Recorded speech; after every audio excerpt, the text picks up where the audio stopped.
All right, it is 5 o'clock. Appreciate everybody being here.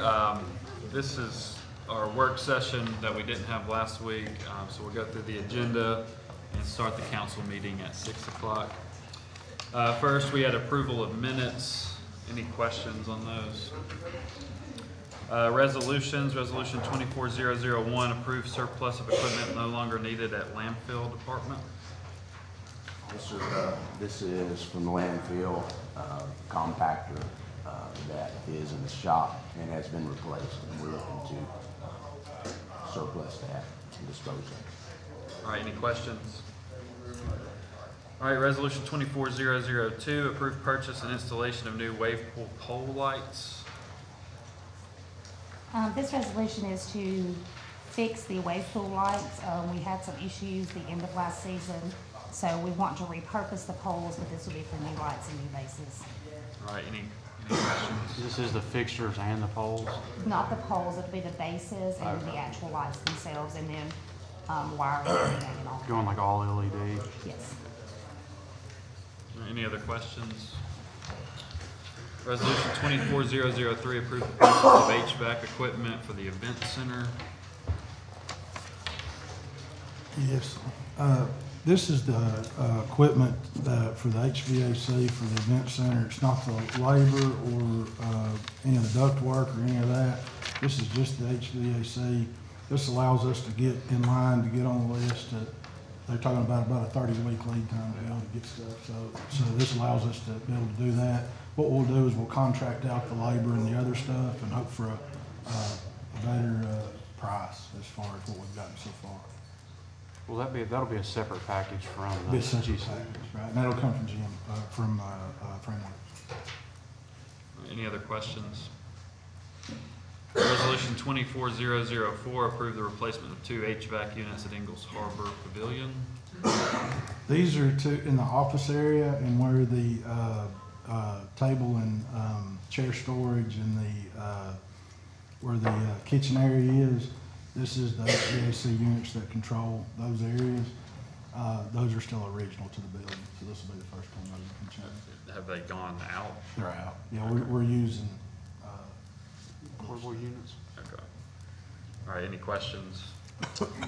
And then the next one, Jason, was 24005, light wire solutions we needed to remove. We're asking to move this after conversations with Brad and IT today. We feel like we're really close, but there were a couple things on the contract and we don't want to create confusion with that. So we'll get the contract straight, make sure that's on the next agenda. We'll be ready to go. So just remove this tonight? Yes, sir. Okay. Any questions? Resolution 24006, approve ALDOT Special Work Authorization Agreement, SWA for traffic signals at several SR3 US 31 6th Avenue locations. Yeah, good evening, council. This is a fee that ALDOT charges us to test the foundations of the signal poles that we go on 6th Avenue. It's a $5,000 fee to the consultant. Okay, any questions?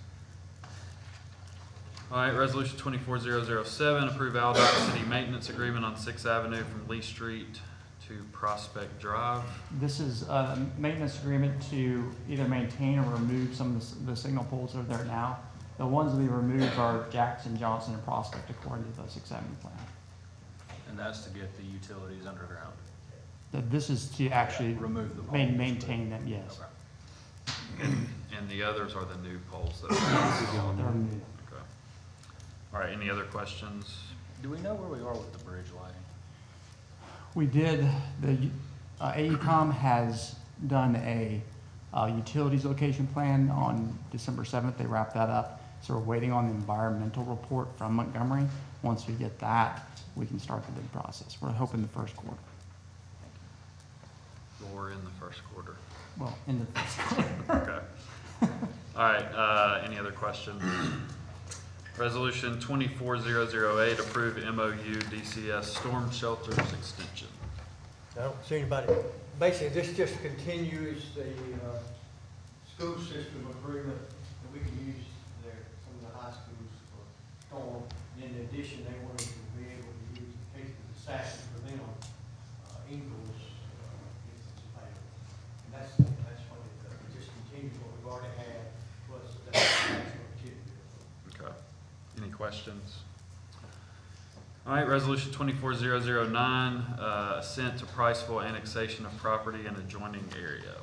Okay, when the corporate limits of two municipalities come together and somebody wants to annex in between, there's a provision under the law that was just passed a few years ago. Instead of having to do halfway between the two corporate limits, if the other municipality, in this case it would be Decatur, agrees, then Priceville can go ahead and annex the entire parcel in one annexation rather than having to do numerous annexations. So that's what they've asked us to do, is to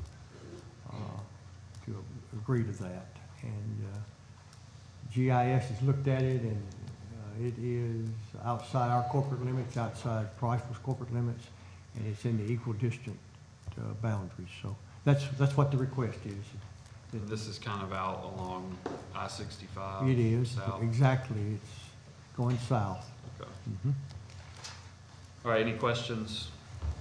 All right, ordinance is first reading, ordinance 244573, approved request for Lisa Edwards Caregiving and Transportation located at 401 14th Street Southeast, Building 3A, Suite 3, Decatur, Alabama, to operate a chauffeur service on the streets of Decatur.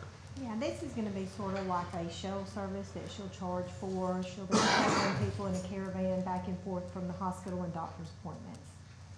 All right, any questions? All right, boards and committees, appoint Katie Coates to the Farmers Market Board, term expiring January 1st, 2028. This will be our first term. And then appoint Jeremy Goforth to the Board and Zoning Adjustments Supernumerary, term expiring December 31st, 2026. It would also be his first term. All right, any questions on those? All right, anything else before we break? All right, we will get started at 6 o'clock.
5 sections.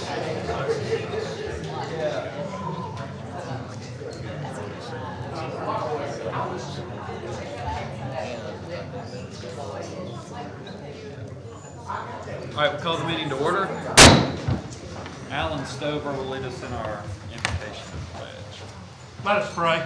Dear Heavenly Father, God, as we come to you tonight, we just thank you for your many blessings. God, I thank you so much for this city, God. God, and I just pray that as we enter this new year, God, I pray that we would just look to you for leading guidance, God. God, just give us the courage of David, God, the faith of Abraham, the wisdom of Solomon, God, but the heart of Jesus Christ. God, I just pray that you'd be with this council, that they can make the decisions that needs to be made for this city. God, we just thank you for all that you do for us. In Jesus Christ's holy name we pray. Amen. Amen. I pledge allegiance to the flag of the United States of America and to the republic for which it stands, one nation, under God, indivisible, with liberty and justice for all. Thanks, Alan. Roll call. Ladner. Here. McMaster. Here. Jackson. Here. Pike. Here. Pepper. Here. All right, first on the agenda is approval of minutes. We'll take A and C together. So moved. Motion by Mr. Pepper. Second. Second by Mr. McMasters. Any discussion? Roll call. Ladner. Aye. McMaster. Aye. Jackson. Aye. Pike. Aye. Pepper. Aye. A and C are approved 5-0, and B. So moved. Motion by Mr. Pepper. Second. Second by Mr. McMasters. Any discussion? Roll call. Ladner. Aye. McMaster. Aye. Jackson. Abstain. Pike. Aye. Pepper. Aye. Those minutes are approved 4-0 with one abstention. Resolutions. Resolution 24001 approves surplus of equipment no longer needed at landfill department. Good evening, Jeremy Sherrill with procurement. This is a request from our landfill department to surplus some equipment, a compactor that is no longer used and has been replaced. So moved. Motion by Mr. Pepper. Second. Second by Mr. Pike. Any discussion? Roll call. Ladner. Aye. McMaster. Aye. Jackson. Aye. Pike. Aye. Pepper. Aye. Resolution 24001 is approved 5-0. Resolution 24002 approved purchase and installation of new wave pool pole lights. Stephanie McLean, Point Mallard Park. This is a resolution for us to repair the wave pool lights. They're needing repaired at this point, so. So moved. Second by Mr. McMasters. Second. Second by Mr. Pepper. Any discussion? Roll call. Ladner. Aye. McMaster. Aye. Jackson. Aye. Pike. Aye. Pepper. Aye. Resolution 24002 is approved 5-0. Resolution 24003 approved the purchase of HVAC equipment for the event center. Good evening, Mayor and Council. Jason Lake, Parks and Recreation. This is for the HVAC that's going to be needed at the new event center at Point Mallard. This is just for the HVAC equipment, not the labor and the other stuff. That'll come in a bid later from Framework. So moved.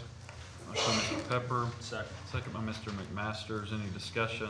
Kyle, what is the overall cost of this event center, the whole scope of it? The estimate was $5 million, but I think that included the course as well. No, the cost for the event center is $3.5 million.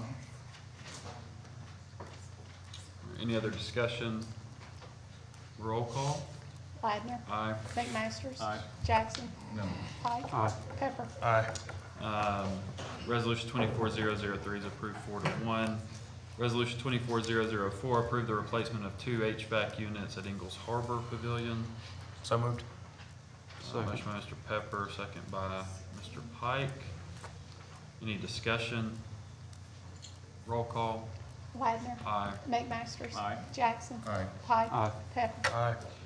Resolution 24004 is approved 5-0, and we removed E. Moving to F, Resolution 24006, approve ALDOT Special Work Authorization Agreement, SWA, for traffic signals at several SR3, US 31, 6th Avenue locations. Good evening, council. This is for a consulting fee for $5,000 to test the foundations of the signal poles for the 6th Avenue project. So moved. Second. Motion by Mr. Pepper, second by Mr. Pike. This, I'm sorry. Discussion. This is related to our $10 million streetscapes, Yes. correct? Thank you. Is that to test them for the mast arm That signals? is correct. Okay. The foundations of those Yeah, maximums. that's what I expected. All right, any other discussion? Roll call. Ladner. Aye. McMasters. Aye. Jackson. No. Pike. Aye. Pepper. Aye. Resolution 24006 approved 4-1. Resolution 24007 approve AlDOT City Maintenance Agreement on 6th Avenue from Lee Street to Prospect Drive. And this agreement is for ALDOT to maintain or update the poles or remove the signal poles on Jackson, Johnson, and Prospect according to the 6th Avenue plan. So moved. Motion by Mr. Pepper, Second. second by Mr. Pike. Any discussion? And this is also related to the Correct. streetscape It project. is. Thank you. Well, this is in addition to the streetscape, will also have a impact on road traffic Yes. during the repairs that have come to the I-65 bridges. Yes. All right, any other discussion? Roll call. Ladner. Aye. McMasters. Aye. Jackson. No. Pike. Aye. Pepper. Aye. Resolution 24007 is approved 4-1. Resolution 24008 approved MOU DCS Storm Shelters extension. So moved. Motion by Mr. Pepper. Second by Mr. McMasters. Any discussion? Roll call. Ladner. Aye. McMasters. Aye. Jackson. Aye. Pike. Aye. Pepper. Aye. Resolution 24008 is approved 5-0. Resolution 24009 assent to Priceville annexation of property in adjoining area. Yeah, we shared it with the previous work session. There's someone that wants to annex into the city of Priceville, or town of Priceville.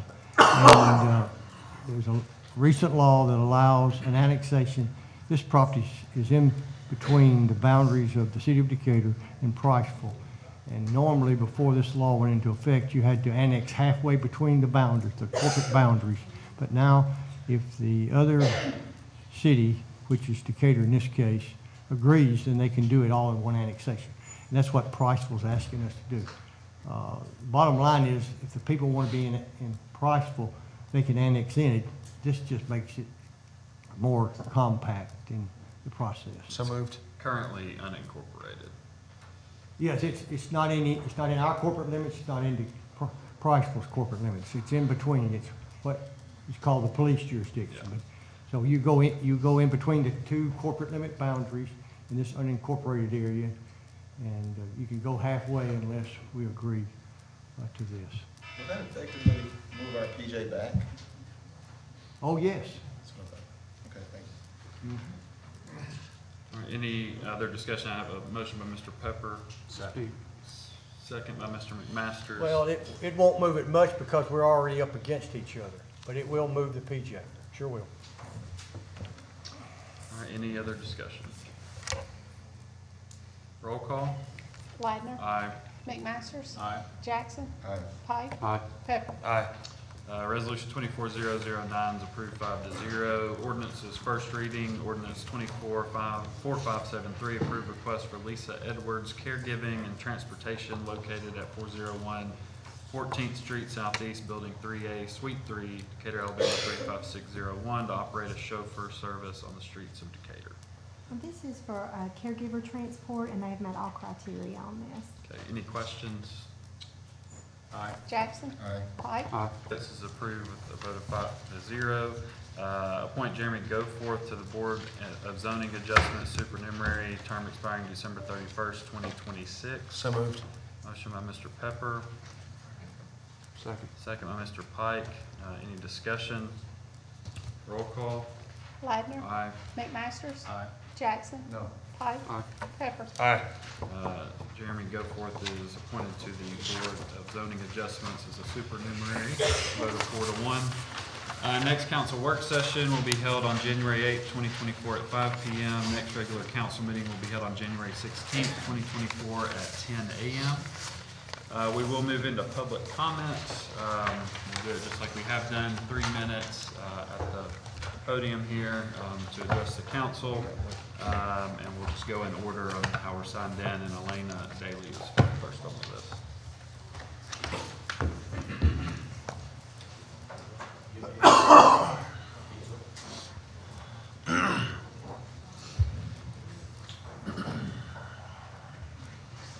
How are y'all? Fine, you? Good.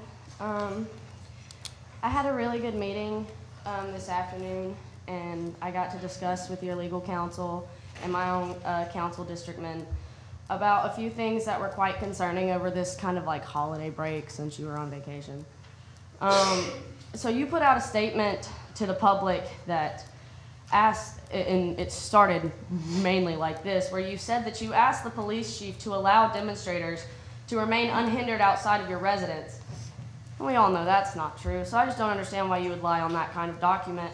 And on top of that, you said that the legal department and law enforcement have been advising you that from the beginning to get us all to have permits instead of just being out there, you know, exercising our First Amendment right. And I believe that you set a precedent when you allowed it to continue throughout downtown and throughout City Hall without permits for quite a while.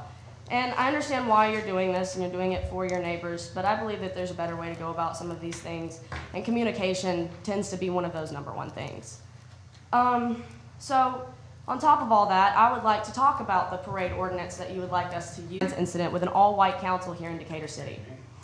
On top of that, it was to stop protesters from camping on Point Mallard's front lawn and City Hall's front lawn because it was summertime and the city of Decatur thrives on the tourists that come through at Point Mallard. It was a blanket ordinance that just kind of covered the bases of literally way too much. Because in this ordinance it says any parade, march, motorcade, promenade, ceremony, show, demonstration, assembly, exhibition, pageant, foot race, procession, that's just too much, I feel like, to have in one ordinance. Especially when a parade in, you know, dictionary terms means a timely manner of moving people from point A to point B. I disagree that an assembly, a demonstration, and a couple of other terms, but especially assembly and demonstration should not be covered under a parade ordinance.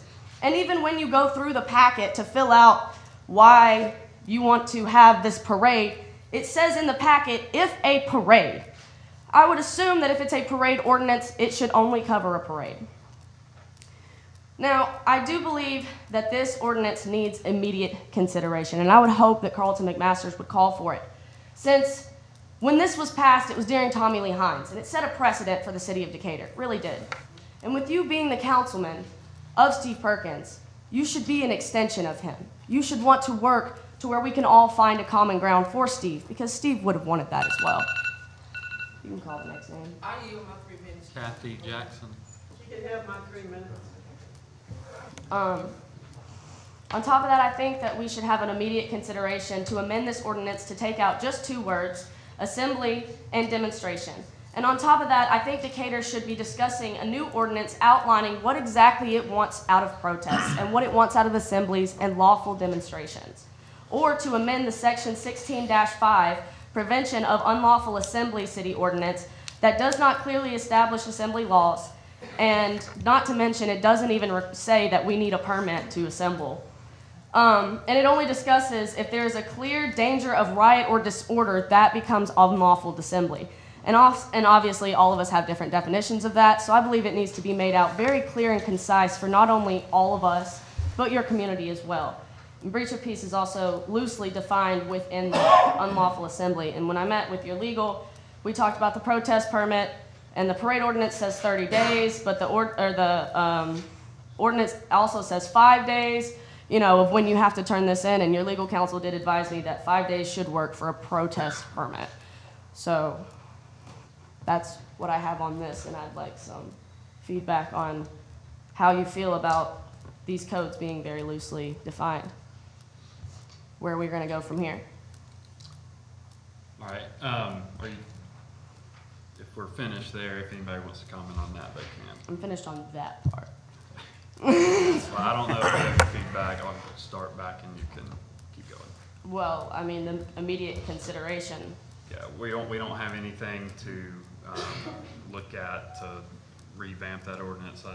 You and I talked about that. We can look at different ways to do it, and we'll do that, but there's nothing for us to really vote on or look at. To vote on the fact that, I mean, you just look at the ordinance itself, right? To vote on the fact that it needed to be amended, so look at the ordinance. I don't think there's anybody that wants to do that tonight, but I'm happy to entertain it. I mean, I would do it if I'm pretty serious about, you know, covering this in immediate consideration, just to amend taking 2 words out of this ordinance, because I do not feel that a parade and an assembly are the same thing. Therefore, they shouldn't be under the same ordinance. And there is an unlawful assembly ordinance already in Decatur, so taking out assembly from this ordinance wouldn't affect assemblies in Decatur. There's still a definition of unlawful assembly, but assembly shouldn't be put under parade ordinance. I would, Herman, any comments, but I'll stop. Well, yes, and we did meet. I thought it was a very good meeting, yes. And she's supposed to get us, or me, some information so we can consider it and formulate an update to But the for immediate ordinance. consideration, it would then be considered within the next council meeting. No, that would actually mean we would consider it tonight. So if you got information that we had If some. it passed, but. No.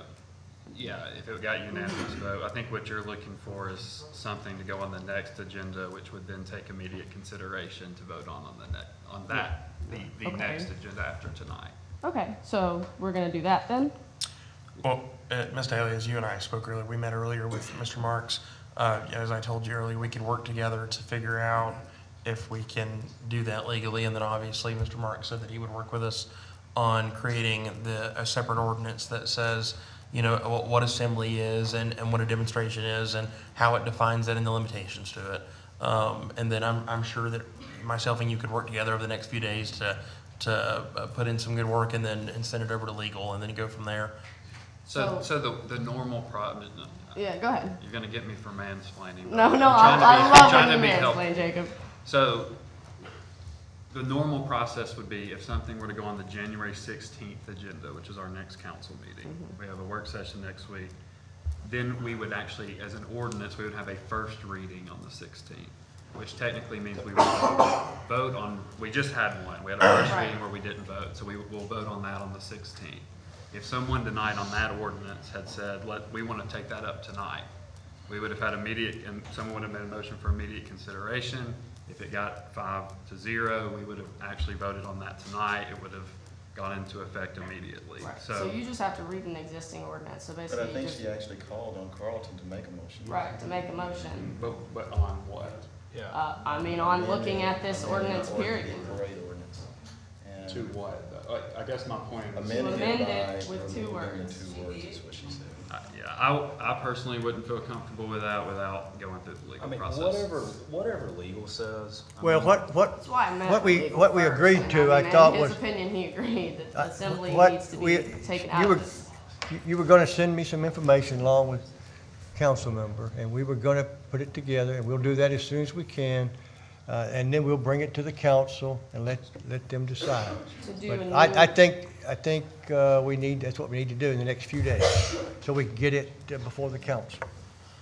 I mean, if was, you know. There's nothing for immediate consideration Right, I mean, tonight, if because we don't even have an ordinance, so. If legal's good with the changes and everybody else is, I'm fine with it too. I just think it definitely needs to be. I mean, if it's Since one an word existing and- ordinance, it shouldn't be hard to You know, look when at. this is over, I'll have a chance to talk Well, with we- them. And yeah, if well, parade, if parade and assemblies in there and assemblies a standalone too, I mean, Yeah. sure, let's Yeah, look let's- at it. let's- Okay. Let's take one word out of the other one, if Okay. that makes sense, I mean, from a legal.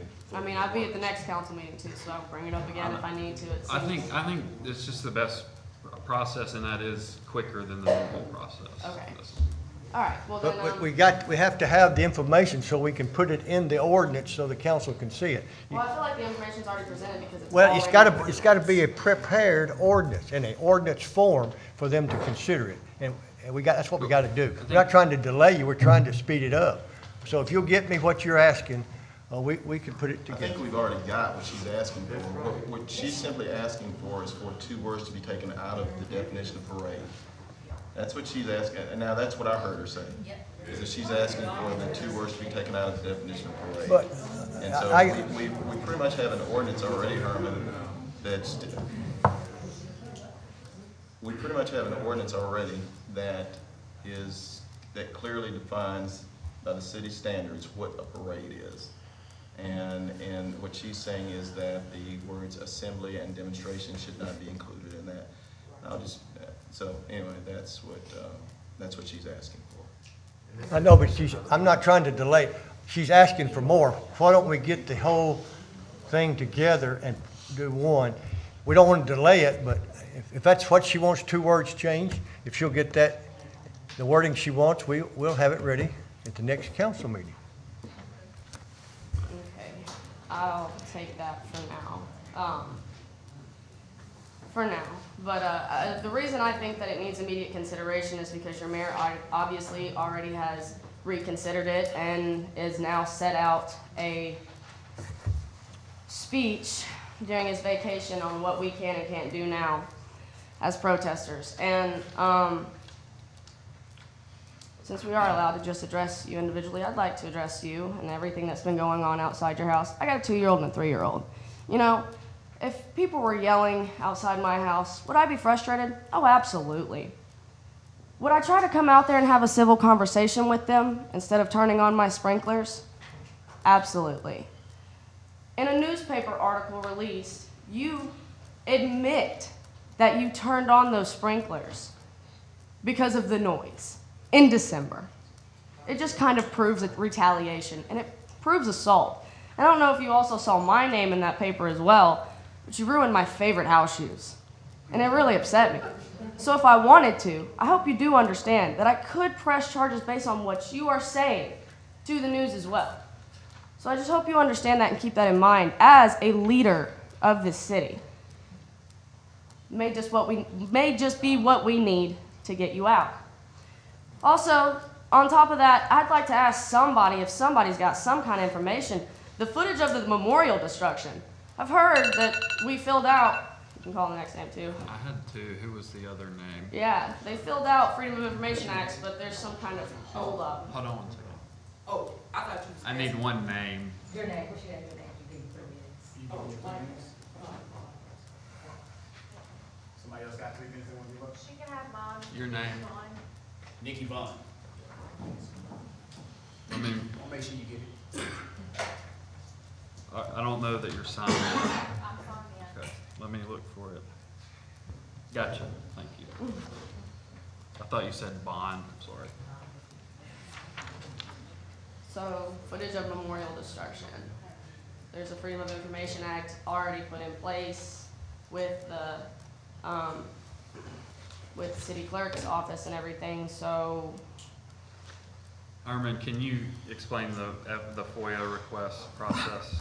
Well, if I understand it, there is exceptions under the public records law to deal with surveillance equipment and security equipment. And that falls under that, so it is not subject to a release of that information presently. So was the person who filed, the people who filed the Freedom of Information Act, were they informed of that as well? That this security footage is not, you know, liable? Herman, does it, sorry to interrupt, does it prevent us from sharing it? No, you can actually file for it. You can actually file. Let's let Herman answer the question. Does it, yes, we should not release surveillance and safety-related information. Yes, the answer is yes. It should not be released. Should not or can't? That's 2 different words. Hey, guys, if we're gonna talk from the audience, it's gonna be a quick meeting. I'm not putting up with it. And if you're here, you can speak, and then if we're asking questions, we'll answer it. Herman, go ahead if you were answering that question. Well, the other information, it is a criminal act, and that's once again a criminal investigation, and the evidence in that is exempt from the public records law. It is our desire to release information that is required to be released. If there's an exception to it, then that's what we honor, and that's where we are. And I don't know whether they've been informed or not. So you're saying that there's a criminal investigation going on this right now? I would think so. That was my next question. No, we should know if we're not gonna release it based on the fact that there might be a criminal investigation, we should know whether there's a criminal investigation going on or not. Otherwise, we should just be able to release it if there's not one. What are the criminal Or if there's not one intended. Well, it involves surveillance and security equipment for this building. So it is not subject to being released The answer is yes, we could release it, but that would be a major error on our part because of the security and all that. I don't know, Chief, are we trying to find who did that? I'm sorry? It's still ongoing. Is it still an ongoing? Okay. So we do have an investigation going on with that. Okay, I guess we'll have to take that for now. Great, how much is coming out tonight? Wonderful.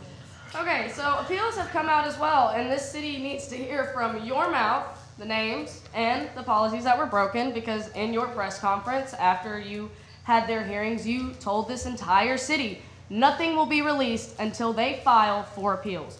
You didn't say after the appeals were over, you said file. So, what is your answer to that? You can't? Ms. Staley, we've released all the information. This is a personnel board decision now. This is out of my hands. I've made my determinations. And so now this is part of the personnel board. Personnel board issued a statement, and to the best of my knowledge, that stands. Okay. So, all right, well, Herman, is there an update on Justin's house? With that, what now? Justin's house with all the bullet holes in it, you know, that looks really bad on the city and everything. Has the city reached out to Justin again since, you know, holidays? Because I was able to get in touch with every single councilman. I understand, but that is, the answer is we have got our adjuster that has, I am told repeatedly, tried to work it out. That's the last I heard on it. So Okay. if there's something else I'm missing, somebody needs to let me know. 'Cause Okay. I've reached out to him several times. I just wanted an update, you know, and Yeah, the it's- council deserves update, or the city deserves updates, that's all. Yeah. This is where I'll end it. But in a year from now, after all this is over, after the grand jury, or whatever happens with that comes back, settlements come back from maybe getting sued by the officers, definitely getting sued by the Perkins family. What do you envision the city of Decatur to look like? Do you envision it to still be in this miscommunication turmoil type thing? Should we not all be working together trying to find a seat at the table somewhere? We can agree to disagree on multiple things. But you are about to cost the city a fortune because of the way that you have handled this entire situation. And honestly, as somebody that really does love this city, I'm infuriated by that. It should not have been this way. You shouldn't be able to get sued on both sides if you did everything right for one side, right? And with your police chief making a false statement in the beginning, why is he still around? That made it so much worse and so much easier to get more lawsuits. I feel like that's incompetency. And I feel like a lot of us need to wake up and realize that. It's just sad.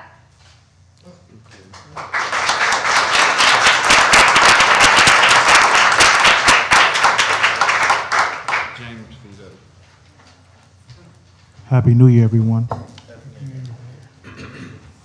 Mr. Boland, I'm here to address your statement that was released after Christmas, to which you stated, I absolutely respect our constitutional rights to free speech, to petition the government for redress of grievances, but legal precedent is clear that the government has the ability to place certain restrictions on public speech when it infringes upon the rights and the peace of others. Now I have umbrage with that because the only thing that we have been saying is, I am Steve Perkins. I am Steve Perkins. I am Steve Perkins. Justice for Steve Perkins. Justice for Steve Perkins. What do we want? Justice. When do we want it? Now. Now what about that is threatening?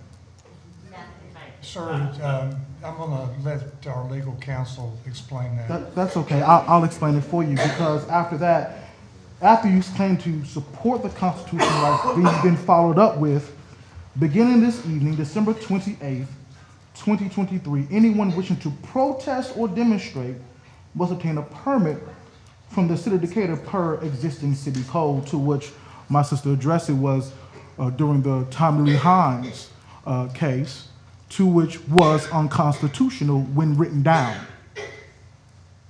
We must first establish this. This is not a parade.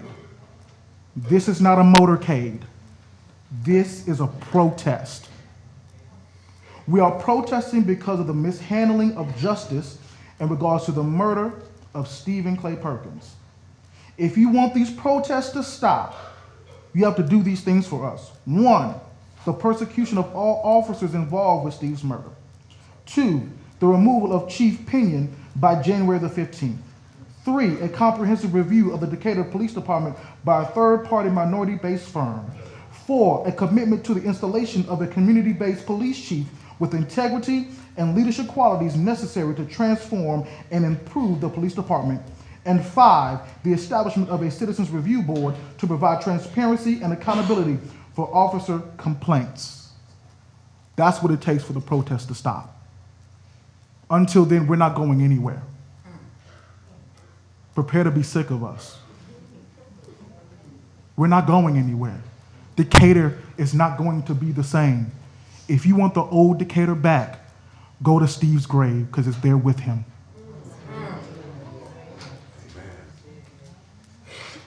By invoking this gross misinterpretation of a city ordinance that was written in the 1970s as a means upon infringing upon our constitutional rights, both national and state, and civil rights,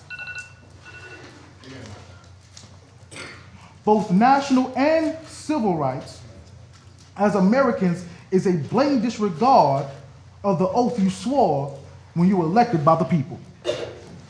According to the Handbook for Mayors and Council Members in 2020 edition, Mr. Boland, you said this. You said you, Tab Boland, solemnly swore that you will support the Constitution of the United States and also the Constitution of the state of Alabama, so long as you continue as a citizen thereof, and that you will faithfully and honestly discharge the duties of this office of which you was about to enter to the best of your ability, so help you God. That was your oath, Mr. Boland. Sir, I've upheld that oath. No, you have not, Mr. Boland. Yes, sir, I've followed the advice of legal counsel, and our legal counsel's client is the city of Decatur. And he is going to, and the team, our legal team, is going to represent its client, the city of Decatur, to the best of their ability. They're not going to put the city in a position of liability. But they already have by infringing upon people's First Amendment rights and constitutional rights. Per your statement you released on the 28th. Your statement on the 28th. By quoting an ordinance from the 1970s doing the same thing with Tommy Lee Hines. It was unconstitutional, period. Matter of fact, I have a United States Constitution right in my hand. Here you go. Basic civics. Do you understand that I would have never released that? The United States Constitution, Article 2, Amendment 1, Congress shall not make no law respecting an establishment of religion or prohibiting the free exercise thereof, or abridging the freedom of speech, or of the press, or the right of the people peaceably to assemble, and to petition the government for redress of grievances. That's the Constitution. Amendment 4, and to address Mr. Pepper about the breach of policies, Amendment 4 says, the right of the people to be secure in their persons, houses, papers, and effects against unreasonable searches and seizures shall not be violated by, and no warrant shall issue but upon probable cause, supported by an oath or affirmation, and particularly describing the place to be searched and the person or things to be seized. There was no warrant. There was no subpoena. It was done illegally. So it was a breach of Mr. Steve Perkins' amendments and his rights. And Amendment 14, it says all persons born in the United States and subject to the jurisdiction thereof are citizens of the United States and the state where they reside. No state shall make or enforce any law which shall abridge the privileges or immunities of the citizens of the United States. Nor shall any state deprive any person life, liberty, or property without due process or law. I'm here to say that the city of Decatur has deprived Mr. Stephen Perkins of his life, his liberty, and seized his property. My question goes as follows. If we, the city of Decatur, were to file a suit against Mayor Bowling and Councilman Pepper for their blatant disregard of the Constitution that they swore they would uphold when they were elected in office, Mr. DA, how would you follow through with that? James. And would you do that properly Mr. and Ladner, also follow the Constitution that you swore I'm not the in district office, attorney. sir? You need to go across the street and talk to him about He's that. not the district attorney. Kim, we Well, just- any attorney, will you let the DA know? Will let the DA know what he do? Would he actually follow suit and follow through justly as he claimed when he swore in his place in the office? You would need to call the Alabama Ethics Commission and file a complaint against myself and Mayor Bowling. And once you do that, they'll investigate the matter to the best of their ability. If they find wrongdoing, they'll charge us and they'll bring the cases to the district attorney's office across the street here. Then he will take it to a grand jury. Then a grand jury will decide if we violated the law or not. That is the process. Call the Alabama Ethics Commission and please file a complaint. Thank you. Thank you, Mr. Vito. Can I have yours? Thank you. Pastor. He gave me his. Yeah, I got it. I threw you that Constitution. I think you need to brush up on your civics a little bit more. Not the, the little Lawrence County education kind of did me a little bit well. I will end my statement with this. I'm an avid chess player. I know how the game works, know how to play by the rules. And I know when you back the king into a corner where it's hard for them to make a move, it's a move called check. And check comes before checkmate. I'm here to declare check.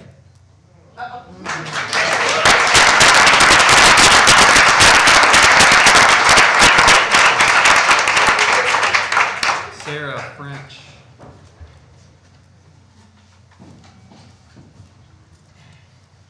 Mr. Mayor, concerning your new restrictions on protesting, I contacted you on Thursday afternoon as soon as the news broke and asked you that if I walked around Morgan County Courthouse silently with a group of 6 people or fewer, would I be violating the protest order you had in place? You told me yes and advised me to fill out paperwork, even sent me the paperwork to fill out if I chose to walk outside the courthouse and not speak a word. Your response again, so everyone knows, was I needed to have a permit 30 days in advance to walk around the courthouse silently if there was going to be about 6 people walking together. That was our plan for Friday. So I wanted to make it clear with you on Thursday if I would be in violation or not. You said yes, that I would have to have a permit to do so. So I want everyone in Decatur to know that if you walk with a group of 5 or more people, this mayor is saying that you have to have a permit to do so. Therefore, I am counting on you to enforce with everyone. Don't just target us that are standing up for Steve Perkins. If you are going to make this an ordinance for me, then you need to make an ordinance for everyone in the city. So I will tell you, tomorrow there will be groups of 5 or more at the Decatur City Mall. They are there daily, and you are going to need to send officers there to pick them up, because if not, you are targeting protesters who are walking around the courthouse silently. So you need to go get them for walking the mall, because even though they're not speaking, they are walking in a crowd. So if you're going to get me for walking on a public sidewalk and tell me that I'm going to jail, then you need to go pick them up and take them to jail. Also, this goes for any public property. What about Wilson Morgan Park that you're investing all this money in? There is multiple people walking that at a time around the track. Do we need to also pick up those people as well? Because they're not saying anything, but they are walking in a circle on public property, which is exactly what I asked you to do. You can't just target us, and that's exactly what you are doing. I know that in the Constitution, I have the right to speak, and I have the right to walk on public property. And you directly told me on Thursday I would be arrested for that. And because I've already been illegally arrested for being stuck on a bridge in traffic, that means you would arrest me for walking publicly, not speaking, not saying a word, and they would keep me till May when I have a court date. because I was already arrested previously illegally. So me as a citizen of Decatur, you would arrest me twice illegally. Are you okay with that? Do you not think that you need to get yourself back in there and revise the statement that you made Thursday before Decatur City again goes down further because its leaders are taking away rights from people? I personally have already been in contact with a lawyer, and I know my first arrest is going to bring charges on Decatur City. And if I'm walking on a sidewalk and I'm not saying anything and I get arrested again, that will just do more harm to you, Mr. Mayor, that you are doing to this city. Because we can all file charges against Decatur City for you making these decisions. You are taking constitutional rights away from people. Justice for Steve.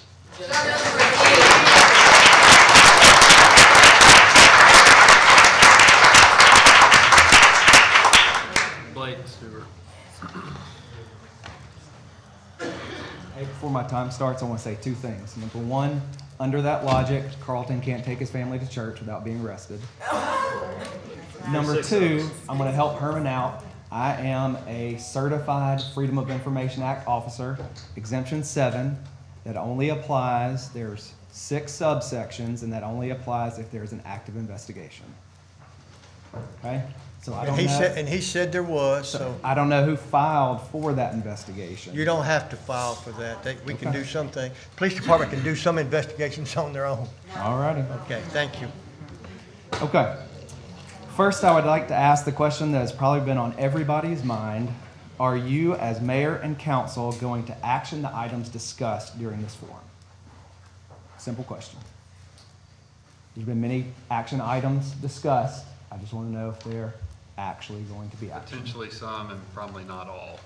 It's hard for me to say when there's a bunch of people still to talk and I have no idea what I don't mean just here. I mean throughout the entire time that there's been questions asked. Okay. Sure. All right. So I'd like to discuss once again and bring this to your attention, the family member of the discipline officer who is still on site. I discussed it at the last meeting. Okay. Sometimes in a supervisory role when DPD interacts with the night shift. We discussed this last time I spoke. You asked for clarification and more information on the issue, and obviously nothing has been done. This continues to give the city and DPD a black eye for allowing a potential conflict of interest and what looks like possible retaliation by the officer. Why would you open up Officer McAdam to that kind of potential liability if something were to happen? Why would you want to open the city up to that kind of liability if something were to happen? Are there no other officers that work second shift that could handle this? Please tell me what you plan to do about that. That would be a policy from the police department, how they manage their... He was there the other night at the mayor's house. Mayor came out on his porch and greeted him. There is video. That's a different McAdam. It is. It's his brother. I said family member. And I'll be honest with you, I've heard he's a good guy. I don't think there's any wrong. I've heard from several credible sources, hey, he's a good guy, he's a good police officer. I have no issue with him. I don't know why you would put yourself in the situation of something happen and he be the person that's there.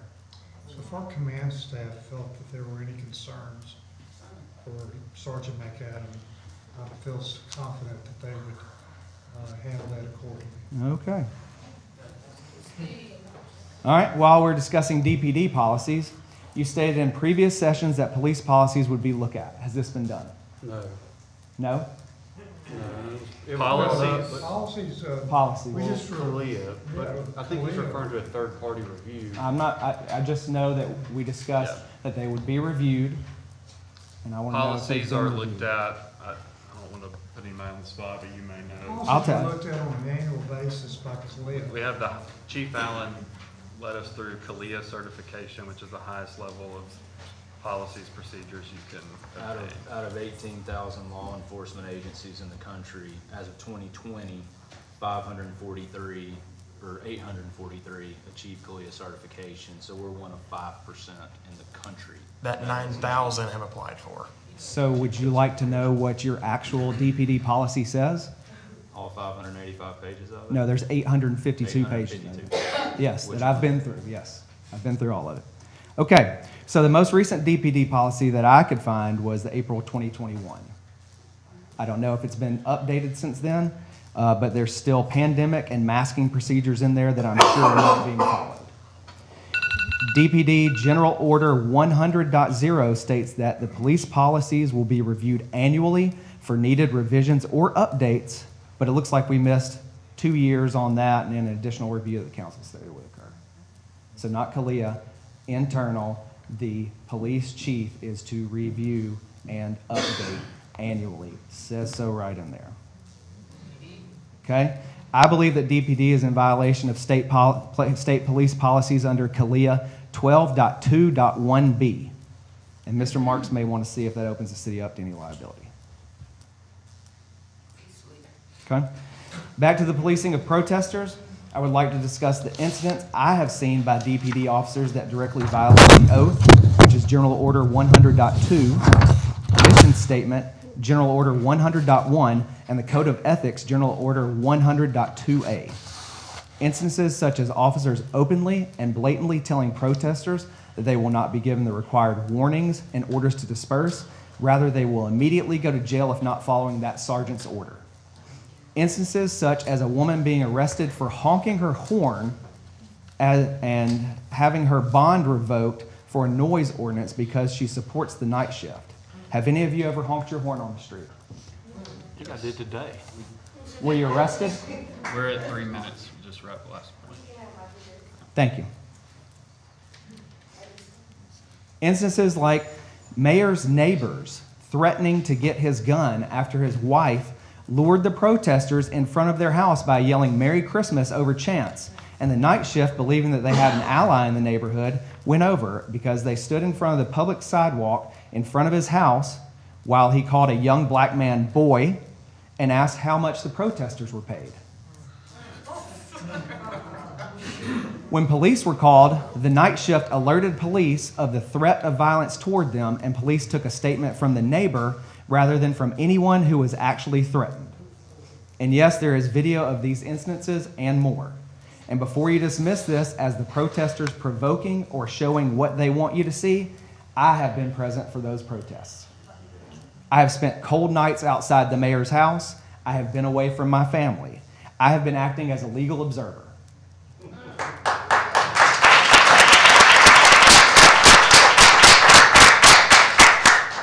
And I dare you to question my integrity.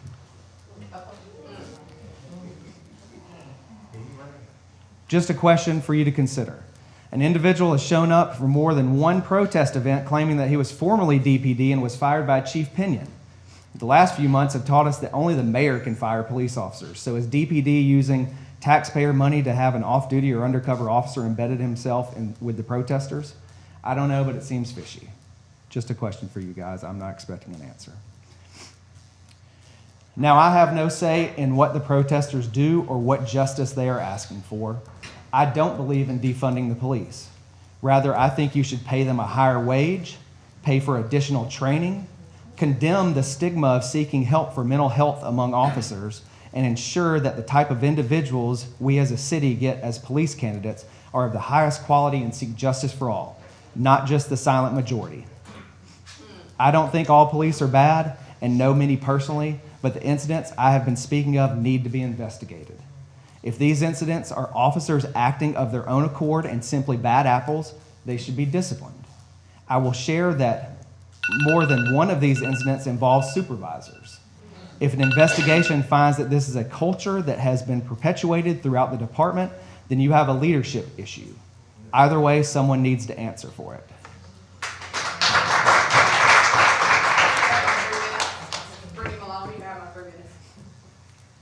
Leaders should be accountable for their subordinates' actions. The DPD General Order 200.1 lays out a structure of supervision but states that the Chief of Police has overall responsibility for all personnel employed by the police department and has ultimate responsibility and authority for the entire police department. If any of you have had any formal leadership training, you would understand that communication is a two-way street. You don't set our city back 60 years in civil rights by doing things like turn sprinklers on peaceful protesters as if you were Bull Connor turning water hoses on civil rights activists in 1963. You don't release a statement about infringing on people's constitutional right to protest and say that you're enforcing this infringement because it bothers you and your neighbors, and that it makes it sound like you don't care about anyone in this city but yourself and your neighbors. What about the neighbors of Steve Perkins? Do you not have any concern for them? For God's sake, can someone help Justin get his house fixed? His insurance company can't help him because they can't classify the incident properly, because no insurance company in America has a classification for a police officer murdered my neighbor, and he was so bad at his job that he could only hit 7 out of 18 shots on a stationary target. If he was that bad with his weapon, he shouldn't have been qualified to carry a gun or be on the street. Are you looking into other officers to make sure they aren't that bad with their weapon? At a bare minimum, all officers should be requalified with their weapon as stated in police policy.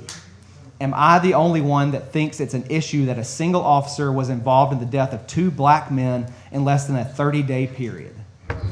Am I the only one who feels that Bailey Marquette's supervisors failed him?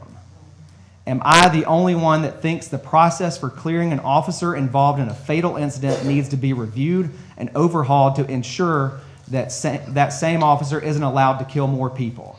The process is written out in DPD's manual, and if done correctly, I don't see how Bailey Marquette was on duty that night. I do know that by policy, the chief of police clears him for duty.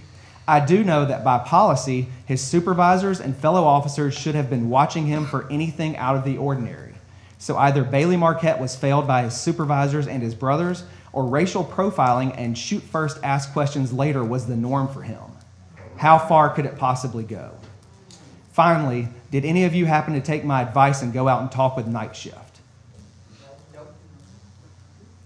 A simple conversation on your porch or in your yard, Mr. Mayor, could have been the kind of discussion that was needed to start the healing process. Not telling grieving people it's time to move on. What if it had been one of your children or brother or spouse?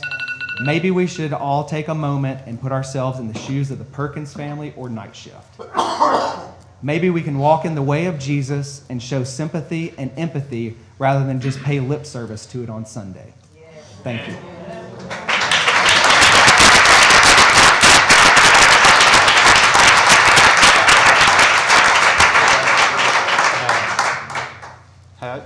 And Elaine, I should have brought it up when you were up here. We spoke the other day for quite some time, and when Blake brought up review, my mind immediately went to the third-party review. We've talked about that for a while.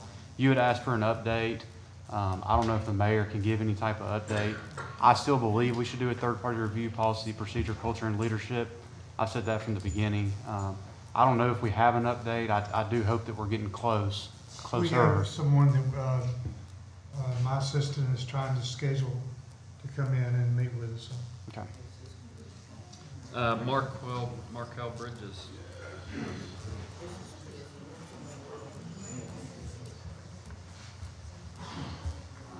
How y'all doing? I don't like to speak at these things. It makes me feel like I'm begging white supremacy for justice, like for answers and stuff. And I've watched you brothers struggle to get anything done on behalf of the people. I watched you last time speak about how they was violating policy and procedures, but y'all moved it through. Yet when the young lady asked for 2 words to be taken out, we can't get an immediate vote. Pay attention. I didn't speak at the last meeting. I watched every last one of you. I watched your faces. I watched your demeanor as the community begged and talked about Steve, a black father, a black man, a black husband, someone's black son, and nobody seemed to care. I have to be very careful with my words up here. I've watched you infringe on everybody's country. I've never seen nothing like this. Decatur law doesn't trump the Constitution. It doesn't trump federal law. You don't need a permit to be on the public sidewalk. I do this all over the country. What you're doing is highly illegal. I will be protesting while I'm here, and I hope you lock me up so I can sue you. So please do. This is the weirdest thing I've ever seen in my life. Public side. That's in the country. Whoa, So I watch you tell a lie under the Freedom of Information Act. If you can release that information, it was no investigation into who removed that, because if it was an investigation, just like when anybody steals something out the store, his picture, if you have video evidence, will be everywhere if he was actually trying to find somebody. You don't want to release it. You don't want them to know. It's constant games, and then you defer to legal to play the back and forth, just like you turn it to the chief turn it to you on who's gonna do the right thing. You have the power to do the right thing. Each one of you has the power to change this, to heal this community, to bring people together, and yet all you choose to do is attack the people who's fighting for justice. Not because they want to be out here, it's cold. Nobody want to be out in the cold begging. Look, listen to that. You kill us and we beg for justice. I'm not a beggar, I'm a doer. I didn't even want to speak at this meeting. I'm a very action-oriented person, and what's brewing in Decatur is a problem. I'm here for one reason and one reason only, and that's justice for Steve Perkins. By any means necessary. There is nothing that I'm not prepared to do to get justice for Steve Perkins. I need y'all to understand me and understand me clearly. There's nothing that I'm not prepared to do to get justice for Steve Perkins. And there are a lot of more individuals across this country that are prepared for the same thing. I do this over and over, and I'm so tired of us trusting this broken, racist system to treat us fairly. I don't believe in it. I don't respect your authority, I don't respect your authority, and I don't respect anybody on the council. You're human, you put on your pants just like me. I am under God's law. So understand me clearly when I say we will get justice for Steve Perkins.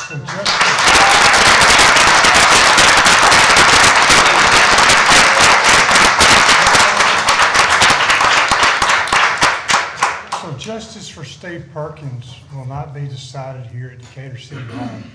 Justice for Steve Perkins will be decided at the Morgan County Courthouse. And there's a process for that. That's how that'll work. It'll go through the district attorney. He's received the full report from Aaliyah at the time that he determines.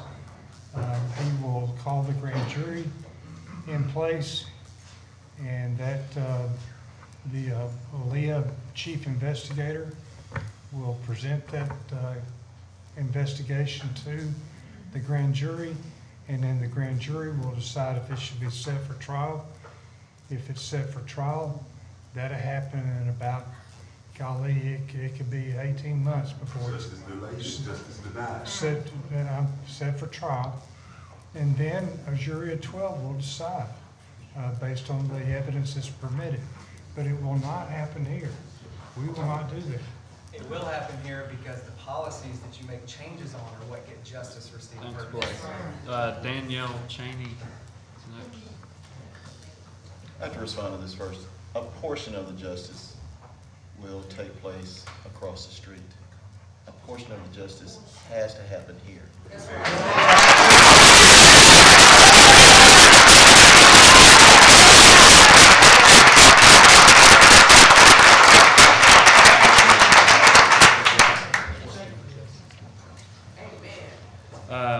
Next, after Danielle Cheney, is Michael Love McNair.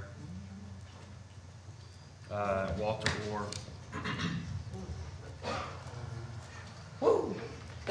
Well, I ain't on no legal terms. I come to deliver a message. Because y'all know I'm a message bringer.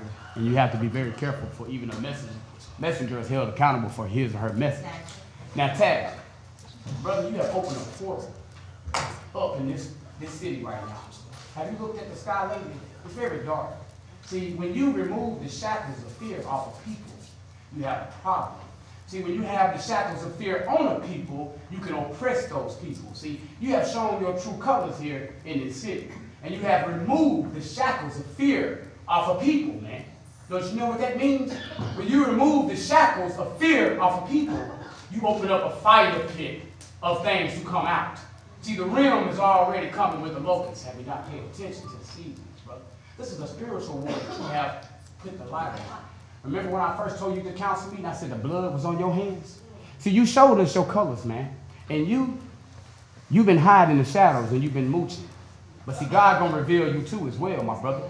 I'm telling you. See, this is a spiritual message I'm coming at you with. And trust me, when he reveals you, that little half-cocked smile won't be cocked anymore.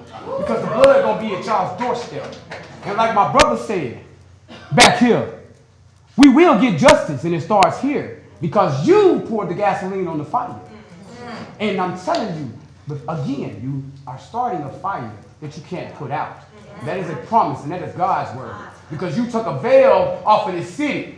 See, we ain't Tommy Lee Hines no more, brother. These people are tired of dying for nothing.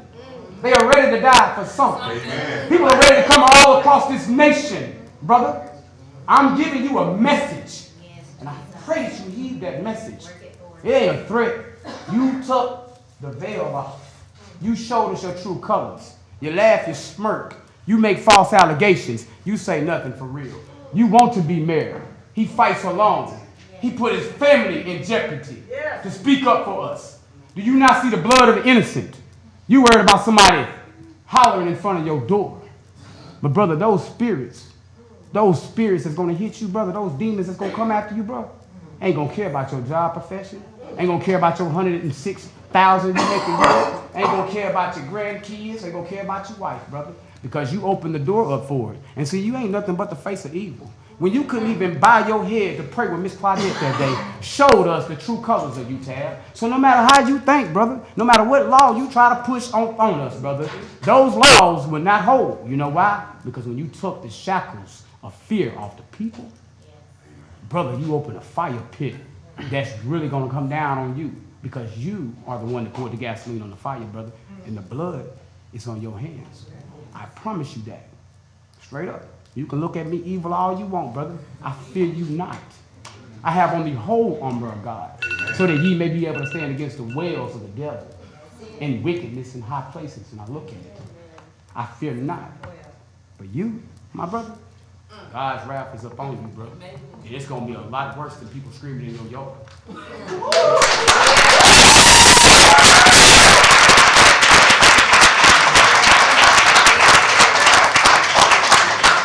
Mike Stovall.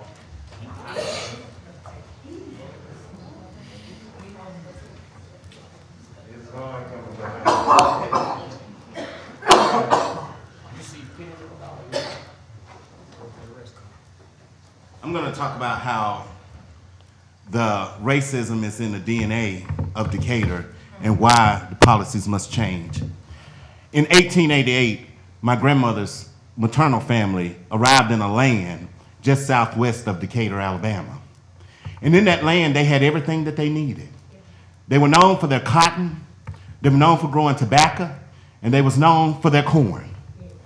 And this land was called Cedar Lake. And it was taken by the city of Decatur little by little. 1889, and in Cedar Lake, this was an experiment done by a lady, an English lady by the name of Mrs. Ray. And when she done this experiment, she was doing this experiment to see if slaves could live without their slave master. But they showed them that they were able to live without their slave master. 1889, or where they ordained them a Baptist preacher, and in 1889 they created a church called St. Peter's Baptist Church, still standing there today. That land was taken by Decatur, and it was a fortified city, had a fortified land that had everything it needed. If you go to Atkins Cemetery and you look toward Wilson Morgan Park, you can see the other cemetery at Decatur City Cemetery next to the country club, excuse me. So y'all taking so much from us. My grandfather often told me about the story how they ran them out of Nebo, how they ran them off the island. And that island is still now making money for the city of Decatur now. That was riverfront property. So what am I saying? I'm not asking for no reparations. I'm not asking for you to do something that you can't do. And I'm not trying to get you to for what your grandfather's done, excuse me, or your grandfather's done. But today you can make policy changes. Today you can make Decatur work for everybody. It don't have to be that same old racist town. It don't have to be that town where we have to hide who we are. We can't just be who we are. Because these policies that you all have is racist. And it's time to change these policies so that Decatur, again, can work for everybody. It didn't work back then, and it's not going to work, and it's still not working today. Then, when the mayor went in his toolbox and somebody gave him these instructions, and he went in his toolbox and he got this ordinance that was made to stop the Tommy Lee Hines people. They marched for 18 months, so they had to stop them because they were doing too much and they was asking for justice. Why 45 years ago we were asking for justice? Why are we standing in the same place asking for justice again? We ain't asking no more, we demanding. That's right. We shouldn't have to keep asking for justice. And what I'm saying is it's time to change that ordinance. She said 2 words need to be taken out of there. Why we can't do that tonight? Why we can't do that tonight? We need to take those 2 words out of there because people have a right to protest. Anything we ask for, Jacob, we should be able to get it. If we want to carry Matthews in the DYS, we should be able to get it. Why? Because you built this city, wealth is built on the back of blacks. And it's time to change these policies. It's time to get the city together. Now, can we put this back on the table so the protesters can get back out there and protest? I've talked to different lawyers. We know what's going on, and you're opening the city up tab for a lot of lawsuits. My whole thing is hashtag bankrupt Decatur. It's so many lawyers that's ready to stand here and to help us because the ordinance is off. Now, I love my city. I've been here all my life. I don't want to see my city bankrupt, but it's on its way. Because that ordinance was a racist ordinance. And it's going to be dealt with through the legal system. So can we put that back on the table? We have a process we're going to work through to get it on the table for the next agenda. Okay, so if the protesters go out, because Tab, all we have to do is stand in your yard. We don't have to say anything. We can stand on that sidewalk. We don't have to say anything. Are you going to arrest us? That's a decision for the Decatur Police Department. So are you going to call the police to arrest us? If you're disturbing the peace, I'm going to call the police. I mean, if we're just standing there. I gave you an answer. So you're saying if we talking, if we yelling, or we chanting, you're going to, that's what you're saying. Not just standing there though, right? Yes, sir. Gotcha. Thanks, Mike. Shirley Stanley. She gave up.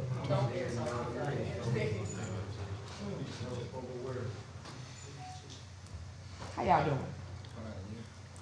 I am doing good. Mayor, I've been over here, I guess, from day one since this stuff has started. And as a mayor, somebody who represents the city, there's no words to describe you. You stare and you look and you always refer to your counterpart over there to answer questions that you should be answering. To address the footage that we asked for. You probably told them to release to the media a backwards picture, all black. Who can identify somebody like that? Who? If it was you from the back, I could tell you it was you. But time after time after time after time, nothing but lies. You go to church? Yes, ma'am. You don't need to, because I'm sure it catch on fire. I saw a video of you. Let me tell you what you was doing. Go ahead. You was wiggling and twerking with somebody who was supposed to be on. I was having a fun time at a community. You sure was. Great. You was. You was. That's enough. But the representation, it's not a good look.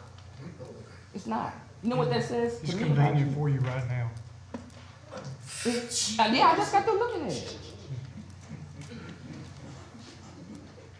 It's just strange to me how you evade certain questions.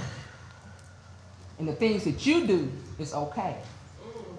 It's okay. You protect your neighbors by implementing that racist ordinance. because it was. It was then and it still is. Does it not bother you to be perceived like you're being perceived? Does it? You squinting your eyes at me. Does it bother you? And look, I've been harassed, it's been disorderly You conduct. put yourself in a position No, ma'am. to be harassed. I'm gonna tell you why. You're telling me you're harassing me? Wait a That in minute. itself is You call it wrong. harassment. Yes, ma'am. You call it harassment. Yes, ma'am. What about Justin over there? Ma'am, What about Justin over there? I don't know. You don't care. I do care, I don't If know. you cared, he was more than harassed. He was almost killed. But you just got protesters outside of your house making noise. Night after night. Yeah, I was part of it Okay, at one point. okay. Then you turn the hoses on. No, ma'am. You did. The sprinklers one and the same. Turn the misters on, yes, ma'am. Yeah, that's one and the same. You racist. No, ma'am. You racist.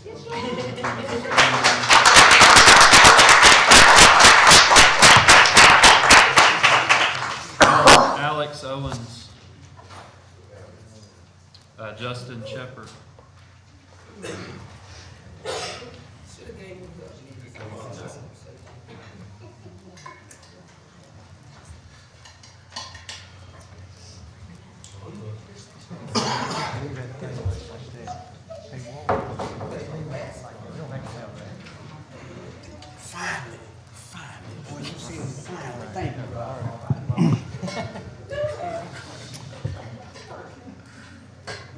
Good evening to you guys, and to everybody that showed up. I just want to know what the city is so afraid of. Why was the chambers reorganized? Can anybody answer that? We did. It was reorganized for safety reasons.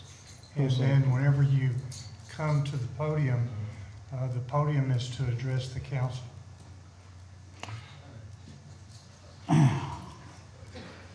When are the cameras going to be moved to where we can see the people actually speaking on the live stream? They can hear you fine. I didn't ask what color the sky was. I asked, when are the cameras being moved to where we can see the people speaking on the live stream? Justin, right now, it doesn't look like that's going to be feasible. Thank you.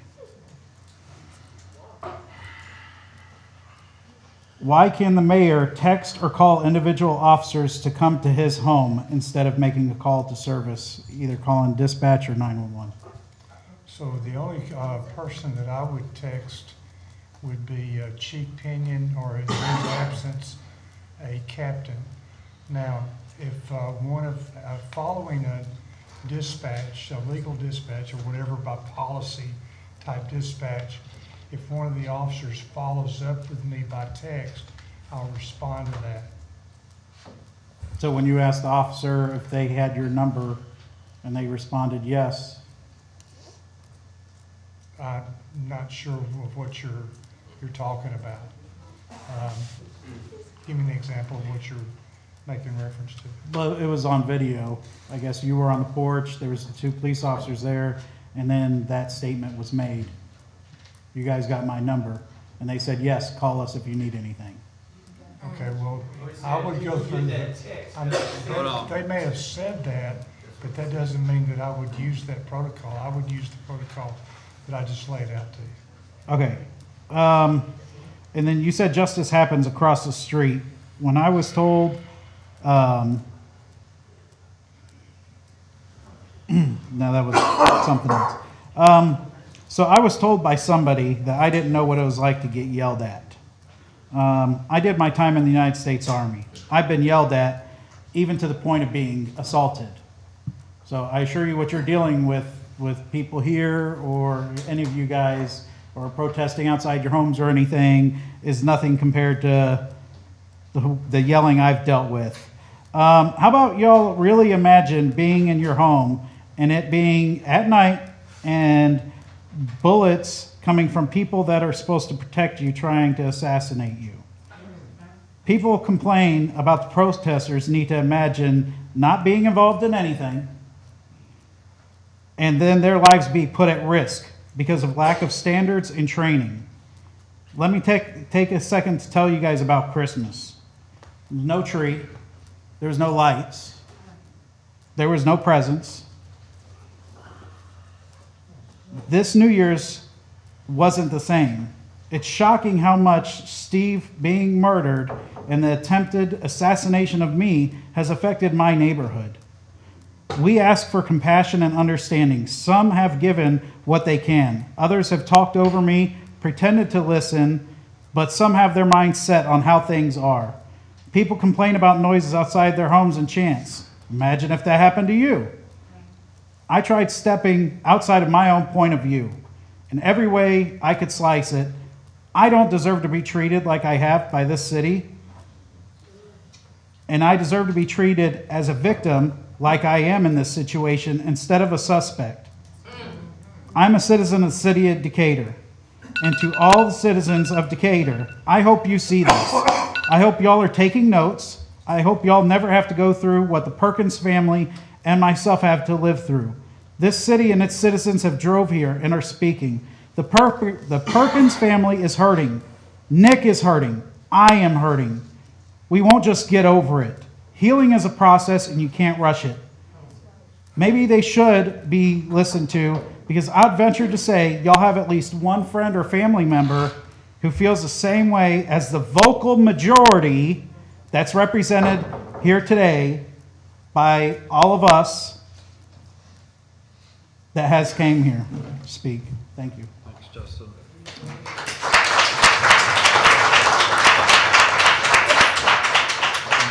Mike G. Thank you for your service, Justin. Thank you. How's everybody doing today?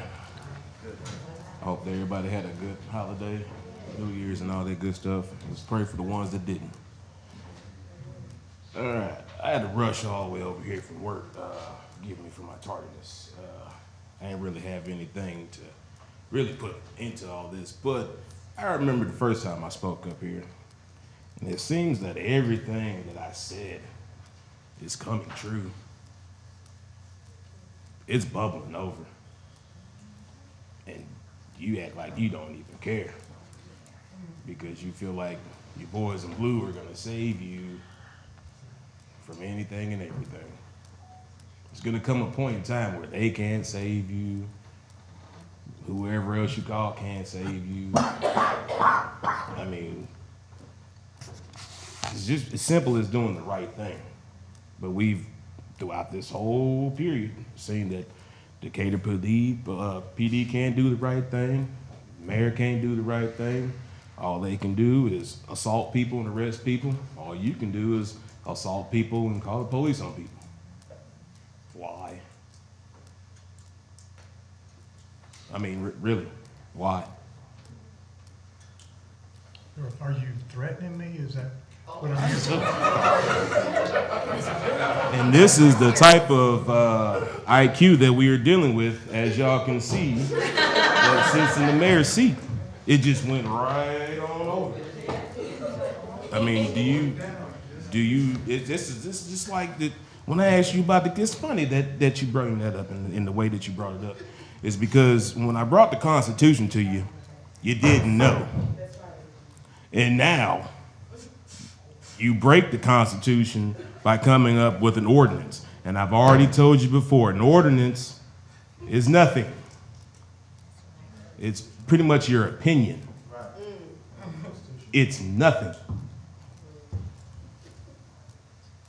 You could dislike what we do until you're already red in the face, until you're blue in the face. It doesn't matter. We're going to continue to do what we do. And to you, that's make noise. So guess what? We're going to keep making noise in 2024, 2025, 2026, until somebody either gets out the way or can step up and do the job. I mean, you could take that as a threat. You could take that as a promise. You could take that however you want to take it. I don't really care. But if anybody that's around you that cares about you, and you're like, man, you know that guy wasn't threatening you, why would you say that? That's what they should say to you. not pat you on your back. Well, that was a good comeback, Mary. It wasn't a good comeback. We're really asking you, why? Can you give us an answer of why you've done the things you've done from September to now? We hit the 3 minutes, and I don't know if you're getting anything. So, what's your Thank name? you. Andrew. Appreciate it. The last page. Good evening.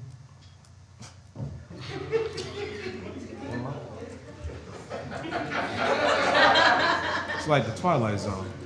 I'm not trying to be disrespectful or anything. I mean, I'm pretty sure I'm asking very logical questions here. Let's see, let me think of another logical question, I guess.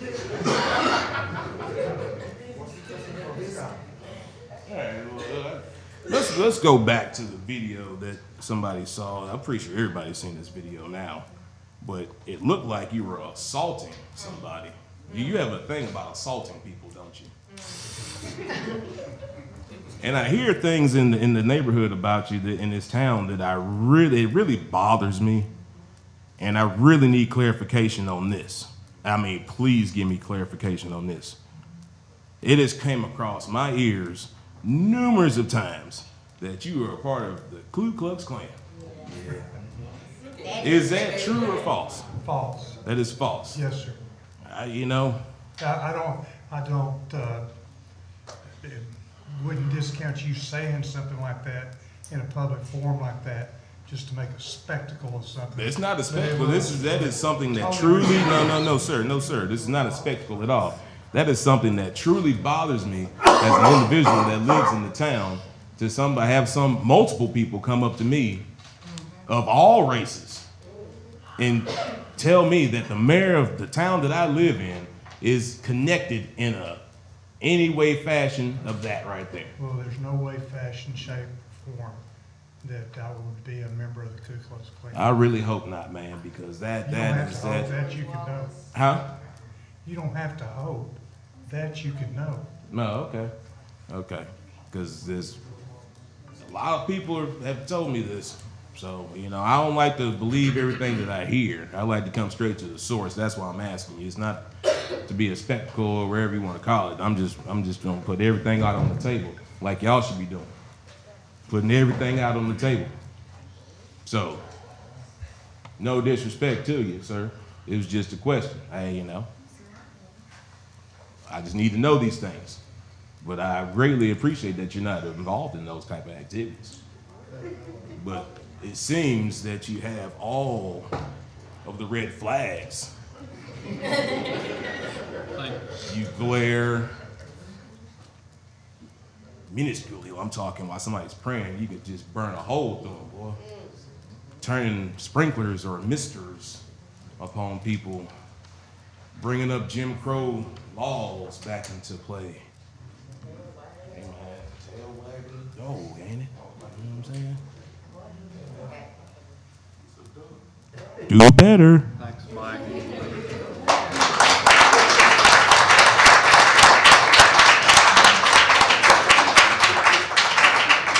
Frank Spangler.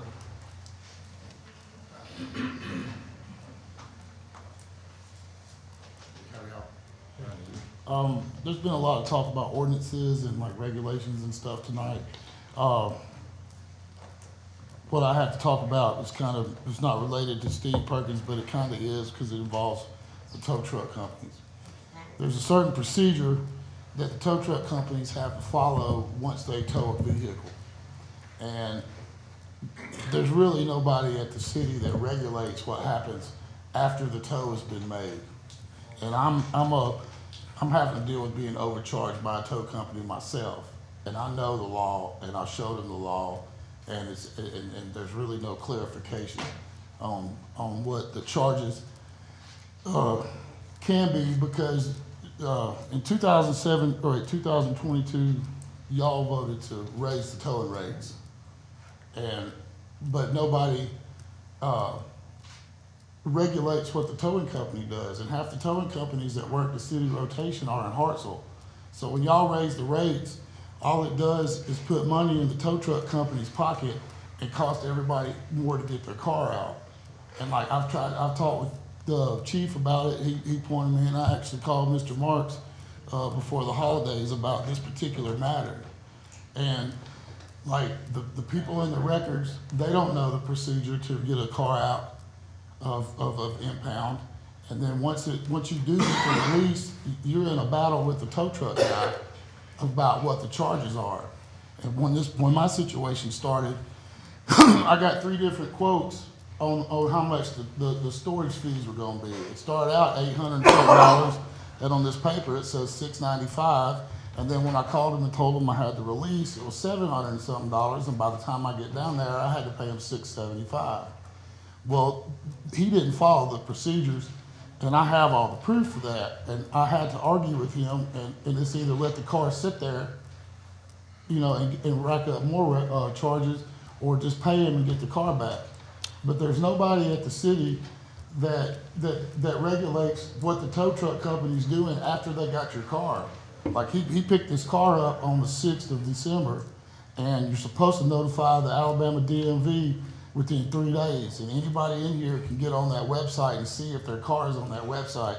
Well, he doesn't do it until December the 16th, which is 10 days into the 30-day process that he has that he can keep your car.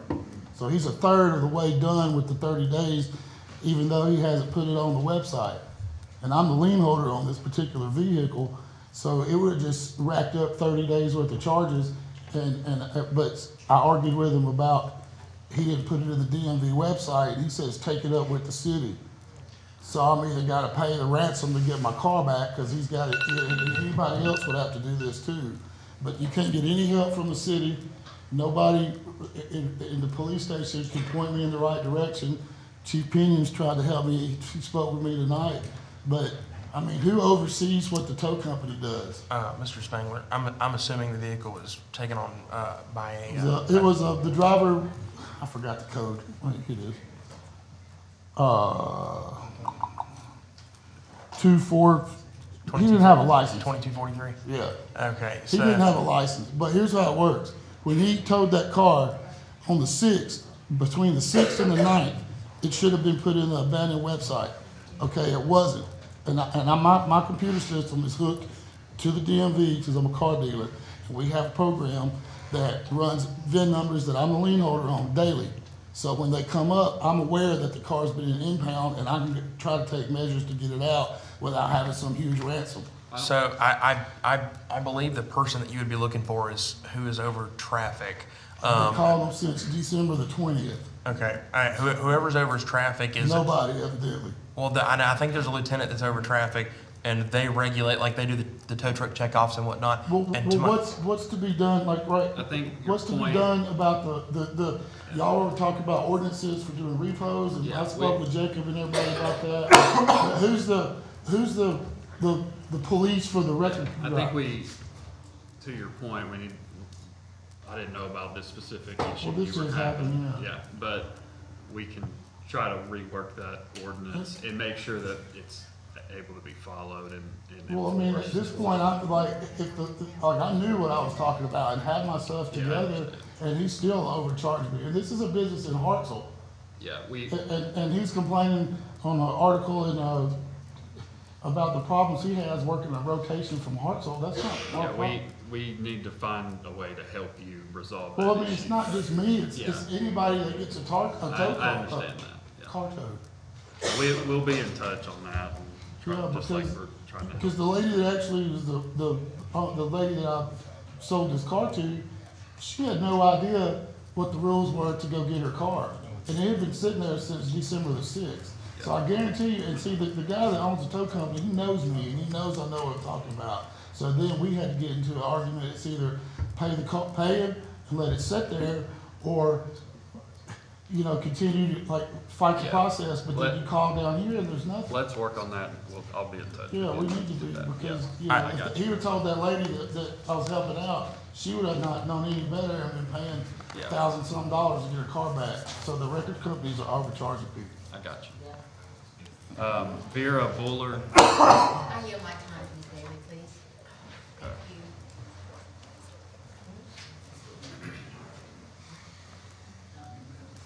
Okay, I'm tired of talking. I'm gonna make this as quick as I can. So first of all, talking about that ordinance again, I just wanted all of us to remember what exactly the First Amendment of the Constitution does also contain. It contains our freedom of speech, our freedom of press, our freedom of religion. Oh, cute. Freedom of assembly. So, yeah, we need to get the ball on the roll with that, okay? And convenient, when they're talking about that video, I've seen that video myself. Convenient when it comes to something as serious and that could look as something as serious as sexual assault.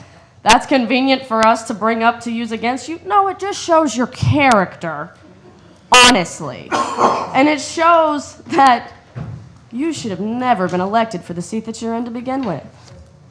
Now, I want to talk about something, I guess specifically with you, McMasters. So we got Kalia accredited under Chief Allen, right? Where'd Pinion go? Do they re-accreditate when we get a new chief? So they re-accredited when we got Todd? There's been a new accreditation. How often do they re-accreditate when we have the same police chief? I think they do audits. They do audits throughout the year. So they have representatives that come in and like look at their reports and to make sure that officers are following policies. So if we're like, all filing reports against these officers for all these protests and stuff, they're gonna do an audit and see all that, right? I would believe that I think they do have access to it. So you're saying that also on top of that, we could lose it. Yeah, We could lose it, right? Lose that CALEA accreditation. Then it wouldn't be so hard to find a third party, because what I was told was that it's so hard to find a third party because we're CALEA accredited and CALEA is the best. Decatur PD is the best. Really? I said the CALEA accreditation. Like 5% of all law enforcement agencies in the country have it. Well, yeah. I didn't say we were the best. I said our policy and accreditation process is very Policies are one thing, officers are another. And that's another thing I want to talk about. Lieutenant Lindley is out on shift with the protesters. He's coming out and doing such things like that. He was the lieutenant on staff that had a upper hand on Bailey Marquette both nights that Steve and Jaden were killed.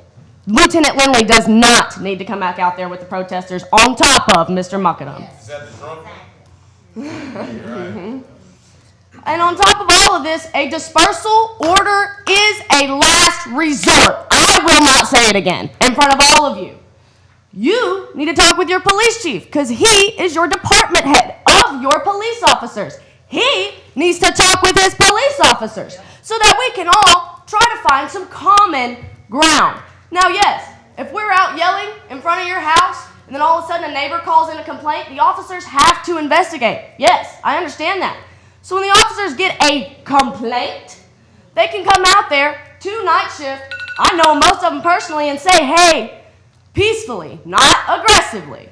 Peacefully, hey, we got one complaint from one neighbor. They're having this complaint because they have a child that they would like to get to bed. They're having this complaint because they had a tough day at work. They're having this complaint because they're throwing up and they don't feel good. So would you mind silently protesting, or would you mind keeping the noise to a minimum, maybe shouting only once every 20 minutes instead of just nonstop? That would be how the correct way to go about it legally is, because a dispersal order is a last resort. And anyone arrested on it will file suit. Thank you.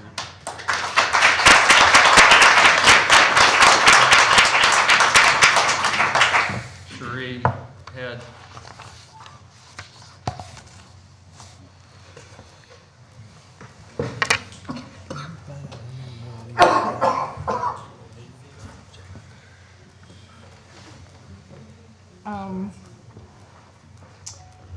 I sent my cousin a message a couple of weeks ago, and I told Nick that he needed to get grief counseling, not just for Steve's death, but for the secondary trauma that this city has inflicted on our family. There is absolutely no reason why things have been handled the way that they have been handled. I know y'all are sick of us. We are sick of y'all. But there are things that should have been done that were not done. And I know you're bothered by the people at your door. We were bothered this Christmas that Steve was not at our door. We were bothered that he wasn't there for Thanksgiving. We were bothered that he wasn't there for our cousin's Christmas that we do. We were bothered. That's being bothered. Somebody making noise outside of your home until 10 o'clock is not a reason for you to do what you're doing, and especially to do it improperly. There are ways that things are to be handled, and you all have chosen not to do it. Period. Week in, week out, you sit here as if there is nothing that any of you can do. Now, we know you don't have the video, or you say you don't. We know we get that. That's fine. We're not asking for videos. We're not asking for anything else. But you cannot sit here and tell me that in the 3 months since Steve's death, that you haven't seen anything wrong with the operation of this city, that you all took oaths to fix, to maintain, or to correct. You are telling me there has not been 1 week that any of you have brought anything to the council to say we need to change something. Week after week, you do weed abatement. You do, let's fix the park, let's tear down another park, let's do this. Not one time have you all said, hey, something's not working properly in this city. Let's address something. If you're sick of us asking you for things that you can't do, bring us the things you can do. You have failed to do it week after week. McMasters, Steve, Justin, Michael Capps, his wife, all of those individuals live in your district. You sit silently and you wait until later on this afternoon and you'll do your Monday musings and you'll write up a whole long thing that all it says is, I hate we're here. I wish we could do something different. I wish I didn't have to sit in this seat. You ran for it. You got it. You should hold yourself accountable, and the people of your district should hold you accountable to do something. Not just sit here and smile at us or look somber. We don't need that. I want to know what the city of Decatur is going to do to ensure that what happened to our family never happens again. So justice for Steve is across the street, but justice for Decatur is in this room. What are you going to do? In your 3 months of observation, what have you found that needs to change in this city and that you're working towards it? If communication, and it's been lackluster, to say the least. I would love to be able to figure out a way to sit down and figure out how to begin the healing process. I don't know what that looks like, but I'm willing to put forth the effort to try. And you know, if you'd like to help, I am all ears. What have you seen? What have you seen that says we need to bring an ordinance, or we need to change this, or we need to put this in motion, or we even need to fire some people? Because that is still your responsibility. This council, with a 3-2 or 4-1 vote, can fire opinion today. So let's be clear. I want the citizens to understand this, that you are absolutely, now although we are at your house, Tab, if you brought the resolution and said, hey, I want to fire opinion, what happens next? What has to happen next? I believe there would be a hearing, and in that hearing, the charges that I see, which I don't see any, of course, would be presented to the council for any director level position. Okay, and the council would then vote on it? Yes, ma'am. And decide whether or not opinion needs to be fired? Any director level position. If opinion needed to be fired. You all could do the very same things. Am I correct? With the 4-1. With the 4-1 vote, you all could do the exact same thing. What is it that, because we've told you what we see in opinion or don't see, which is a lack of leadership, a lack of accountability, the way he has handled my family from the beginning of this to the end. When you allowed Steve to lay in his yard and die and you say nothing. You don't call, you don't come by, you do nothing. And then you put out a lie to cover your officers. It is absolutely clear that Pinion has the back of every officer on the force, which is strange to me because Pinion was in internal affairs before he became police chief. What police department wants someone from internal affairs to then be their police chief? Because an internal affairs job is to correct them, to get them fired, to get them for anything that they've done. So what that tells me is that he has a history of not doing anything to them. So they're comfortable with him. So they know as chief, he's not going to do anything to them. I find it strange that we had a jacket for Marquette that was released and he had no disciplinary actions in his file, even though he was the officer who initiated the chase against Jaden, that he at least should have been wrote up for it. We can't even get a write-up? For what? For initiating a police chase over a minor traffic violation. That is not protocol. That is not protocol. Don't try me, Pepper. That is not protocol. You're wrong. No, I'm not wrong. That was the case. But here's the thing. I'm trying to tell you, you're wrong. Okay, You're wrong Pepper. in the situation. Pepper, you have been wrong for a very long telling you time. you're wrong I'm in not the concerned. situation. I'm not concerned. It's becoming an issue when the people from the public come to the council and ask them to tell the police not to do their job. The police. I'm telling you to do it correctly. Correctly. And we're telling you correctly. they did it That's all correctly. we're asking for is People correctly. hold on. People keep coming and saying, the officers involved in that 16-year-old's pursuit were in the wrong. They were in the right. No. It went, hold on.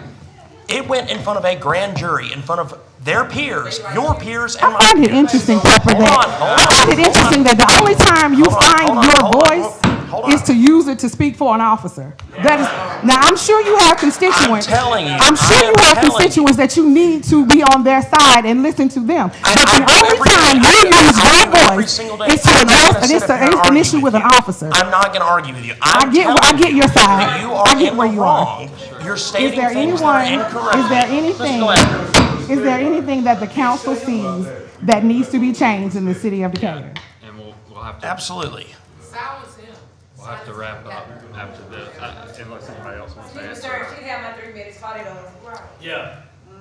Is there anything that you all see that has happened that requires change is made in this city outside of what Mr. Bowling did, which was firing the officers or making that recommendation? What else? Because it does not stop there. We're also looking at third-party reviews and other things that third-party sources might be able to do. And looking at our department, we are looking at revamping. So we went through a period where we were giving a lot of attention to policing whenever we went through a change and brought Chief Pinion in as our chief and reestablishing morale in the department.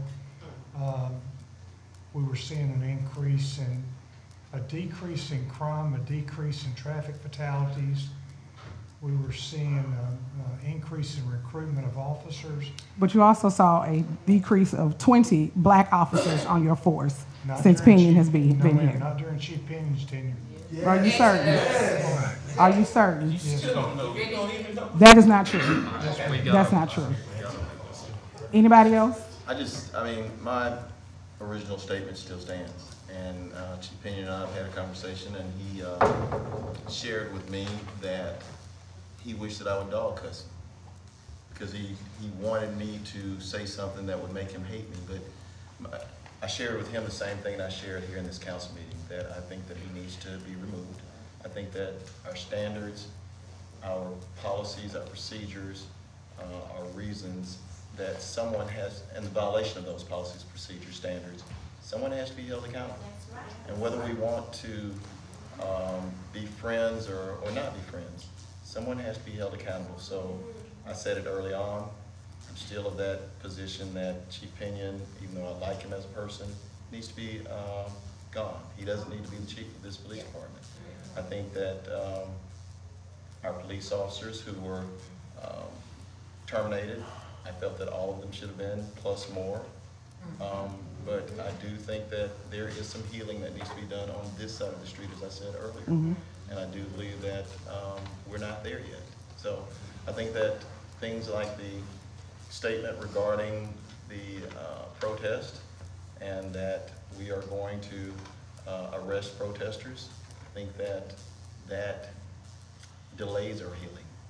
And people need to be able to vent. And I firmly believe that. I shared with someone on the phone that I wouldn't want the protesters in front of my home. But if they were in front of my home, doing what they were doing in a lawful way, I would understand that. I don't want it, but I would understand it. So I think that that's a part of our process. A lot of our social changes have come because of protest, and I do believe that we still have a lot of healing to do. But I think that part of that healing starts with the removal of cheap paint.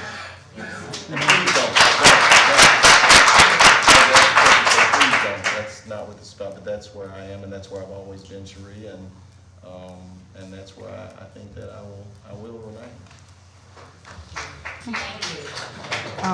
Last thing, with requiring us to get a parade permit to protest, you do understand that also means that we can have a band in front of your house, right?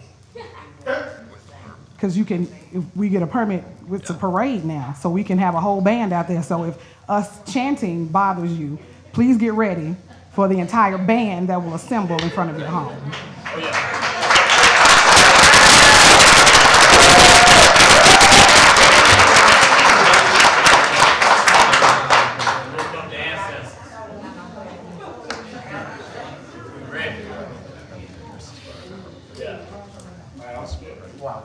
How you guys doing?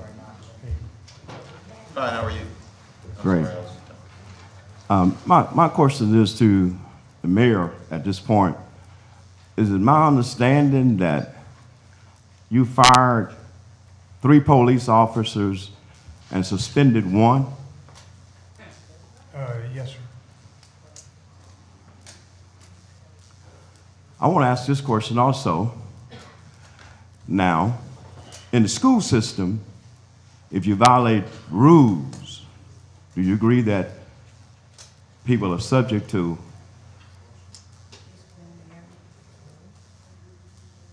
answering those violations? School system rules? Okay.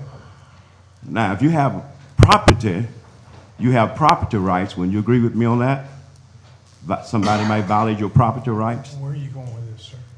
I'm just asking questions. I'm just keep. You have rules for school violations. You have rules for property violation. So there's rules, not rules, but there is law. When you agree with me that there is laws for city violation? Sure. There's laws for city violation? I said sure.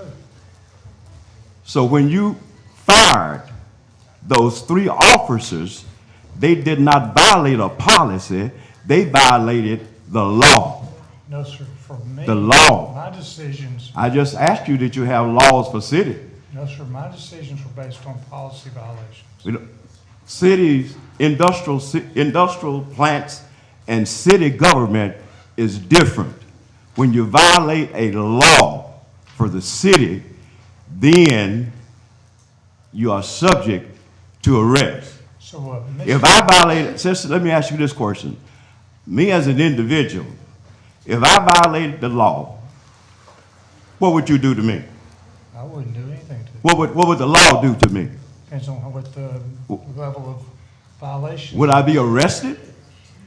Would I have to be given account for violating the law? Where are you going with this? I'm asking a question. I'm trying to figure out where you're going, sir. You'll find out where I'm going when you answer my question. I have answered your question. So if I violated the law as an individual, then I'm subject to be arrested. It depends. If you're on a stop sign, no. It depends on the level. If I committed a crime, Depends on if it's a felony, a misdemeanor. There's a lot of different things that come into play. you arrest people for just stepping out of line. I don't do anything. The policeman does. Here at City Hall, we have a municipal court that handles misdemeanor offenses. I'm just asking a simple question. Okay. If I violate the law, then I'm subject to arrest. Not in all cases. Anybody, you all know that? Potentially, if it's a serious enough Sir? crime, yes. If it's a crime, A yes. serious enough crime, yes. Okay, if I violated the law, I'm subject to arrest. Now, when you fired those 3 policemen, they violated the city law. And so why did you not arrest them? Or file a complaint to arrest I them? answered that question at the front end. They violated policies, not laws. There's no policies when it comes to city government. I just asked you a question. Was it what the school system has rules, property rights has rights, city has laws. Mr. Franklin, let me hit 3 minutes if you can just wrap up. Well, I understand that, but just I'm here trying to get you to answer my question, and you taking up my 3 minutes. You are right now. Here's the answer to your question. The criminal aspect that you're describing, which we've talked about since week 1 of this, is being handled by the district attorney right now. It was Aaliyah. The policy, the breaking of policy was handled by the mayor and resulted in the termination and the suspension. And that's as employees of the city. That's how that goes. But we've got to. But when I ask you the question, city government has laws. For all of This is city government? Yes. They had laws, and he fired the police chief because, not the police chief, but the 3 officers because they broke the law. They were employees and there are. No policy. It was no policy, it was the law that they broke. And he fired them. All right. Let me say this. Let me say this. And I know you're trying to hurry me up because you don't like what I'm saying. We're at 4 minutes. But other people that had that time, let me say this to you. Are you aware that these ordinances that you guys are writing, are you aware that according to the Alabama state constitution that they are inviolated? Are you aware of that? Are you aware that you can write an ordinance that can be inviolated by the state constitution? Sure. Tell me how can that happen? If it's in violation of. Okay, how can that happen? A higher. Give me an example. There are a lot of examples of Give me that. one. It goes to the Supreme Court, and the Supreme Court tells you if it abides by state or federal constitution. Do you think that the law can be invalidated if you write an ordinance that advances the police on these protesters? That would be up to the court to decide. Some courts have decided they do, depending on how it goes, and some. Yeah, if you write an ordinance according to the state constitution that gives advancement to the police officers, that's invalidated. I've got other people that want to speak. I got to move on. You don't want to answer my question? I've tried multiple times. If you write laws that is not truthful, you write laws that is not There right. are other people that have signed in to speak, and we're going to have to end the meeting if you don't go. It's been. That's what he wanted to do, Pastor. He's gone, I Pastor. don't. We know. Really We don't. got answers right there. His Thank silence is answered enough. Marquise Gray. Thank you. Thank you, my brother. Thank you, sir.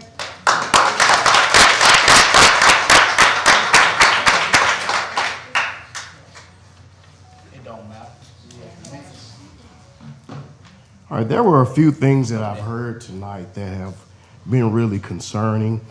I'm one of those people, I think it's I'm a business owner. And the last thing as a business owner you want to do is fire someone. But in examining, I always look at 2 things before I will say somebody's fired. If they're incompetent. Incompetent is the inability to do something that you're asking someone to do. And as I look around and I hear the city, I hear the moans and the groans, I hear the Perkins family, I see my own self in what happened to Steve, and I see incompetence that's not directed towards. When the officers broke policy and procedures, Pastor Edwards was speaking, it was all jargon that was different. That's the only difference between what he was saying and what you guys understood. And I think you guys got that, but we're going to leave that alone. But when they were talking about policy and procedural violations happening, if they continue to happen over and over again, there's 2 things that are a problem. Either there's no head-up accountability, top down, or there's somebody's incompetent. which means you don't know how to do the job that you're assigned to do. Both of those things, usually in corporate America, I was an educator, in education, in any other thing that you do in life, if you're incompetent, you will be fired for it. So if they continue to do this over and over, if he chases the DeJarnette kid to his death, I don't care what Pepper or no one else says. There are certain principles that we must abide by as men.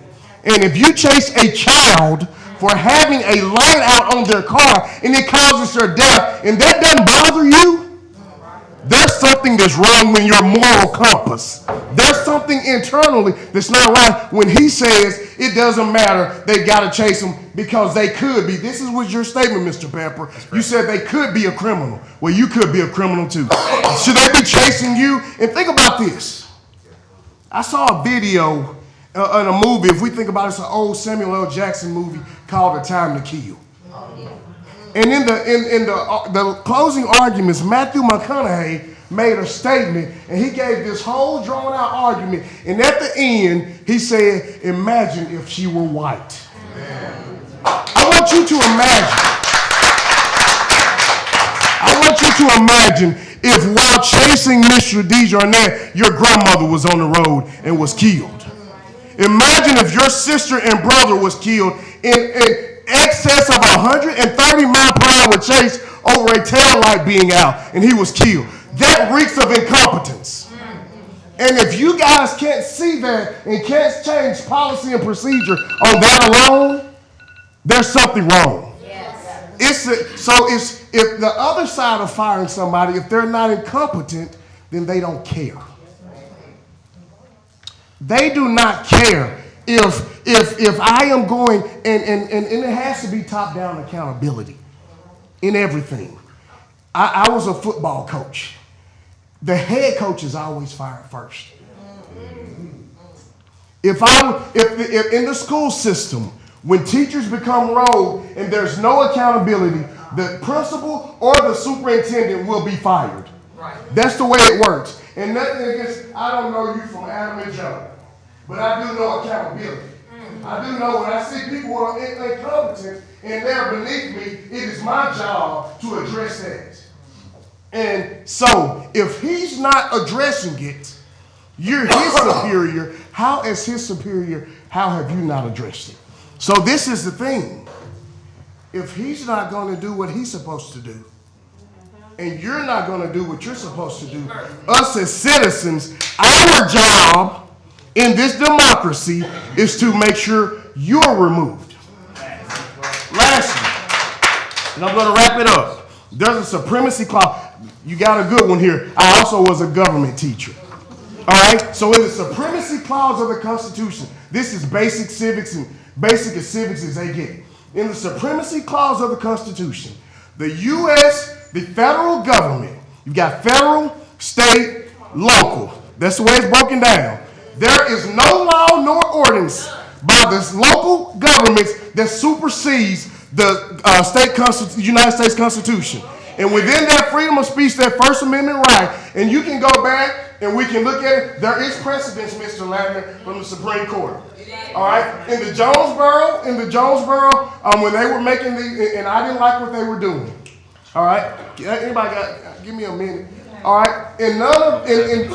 Okay? And in that case, the Supreme Court heard it, and they said that your constitutional rights cannot be violated. All right, this is how I talk this. This is the last thing. All right, give me 10 seconds. My rights as a citizen cannot be infringed because you're not comfortable. That's right.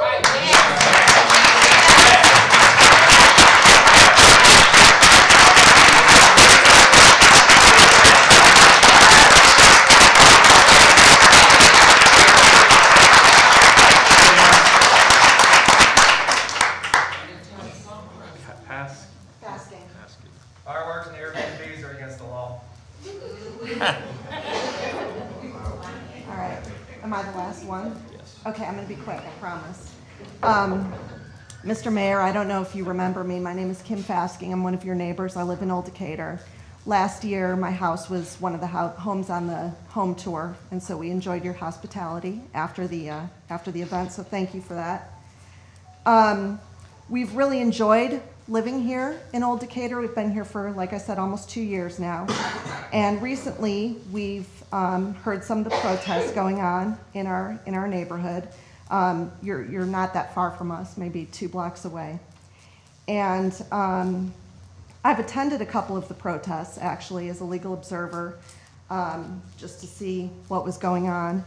And I haven't liked some of the actions that the police have taken. I think that they've been out of line a couple times that I've witnessed. But I haven't been to many, so I don't know the majority of the time what's happening.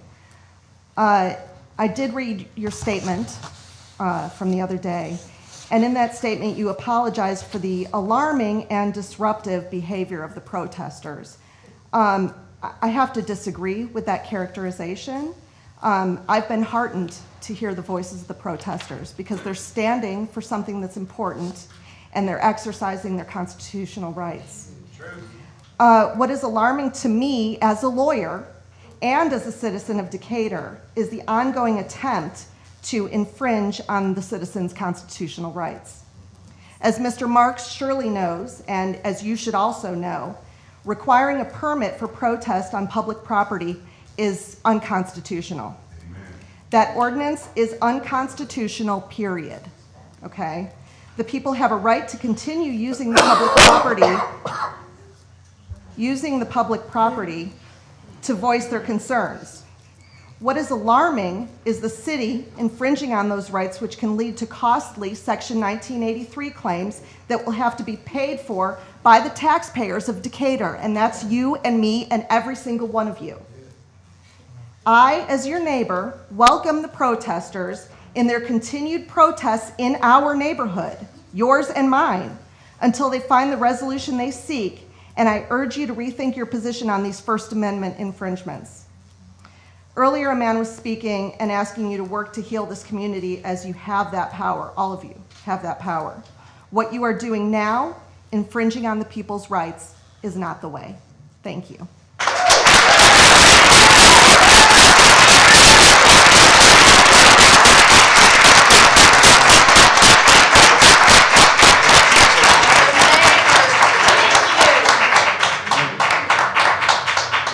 I think Mr. Jackson has. I just had something not related to this. I really want to address the council with this, and the police chief has left. Fire chief, excuse me. The fire chief has left, and really this was addressing something that we passed, I want to say it was in November. But we passed an ordinance that went, well, not passed a resolution, excuse me, that addressed a 48-96 work schedule versus a 24-48.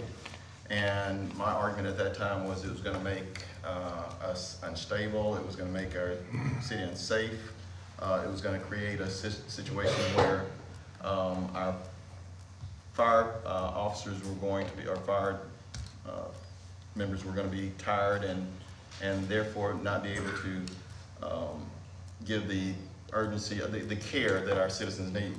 Since, and of course our fire chief said that 70% of our officers wanted this. And I've gotten calls, and some of you have probably gotten calls too, but I've gotten calls. And since we enacted this, 3 firefighters have left to go to Cortland. 2 have gone to Huntsville because of this. 11, since we enacted this, have applied to Huntsville. Got that information from personnel today for lateral transfers. We have 4, as of January this month, we will have 4 retirements to happen, and from the best of my knowledge, they're happening because they don't want to do a 48-96 shift. I talked about the fact that we have 20 to 40-ton vehicles. I was called and I was given information to say we don't have fire trucks that are that light. They're heavier than that. So when we have a tired and fatigued driver driving and rushing through a traffic light, it makes all of us unsafe. So again, this goes into play on Monday. And you know, we've already lost 10% of our firefighters due to this in that short period of time. So I just simply ask that we reconsider this. And I know it's falling on deaf ears, but we need to reconsider this. This is gonna be a problem for our citizens. This is gonna be a problem for us to be able to maintain firefighters, and we're already seeing that. Again, we have 11 who have applied for lateral transfers to Huntsville to date, not including the 5 who have already left. So I just ask that this council revisit this. Oh, another thing. When our administrative officers stood and they said that we were going to backfill when we had those fatigued officers that had been out all night and they were tired and they could not function properly the next day. I got a copy of the SOP. I went and got a copy of the SOP that was recently given out. It was submitted in December. But in this SOP, it says in here, the second day is not a holiday. It's not a holiday, and we know that they have to work.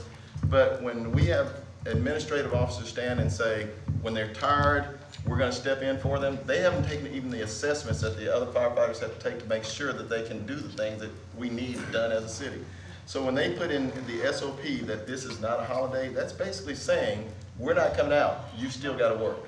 So I just ask the council, I beg the council, for the sake of our citizens, to re-look at this and to understand that this is not the safest way for our fire department to function. I have talked to,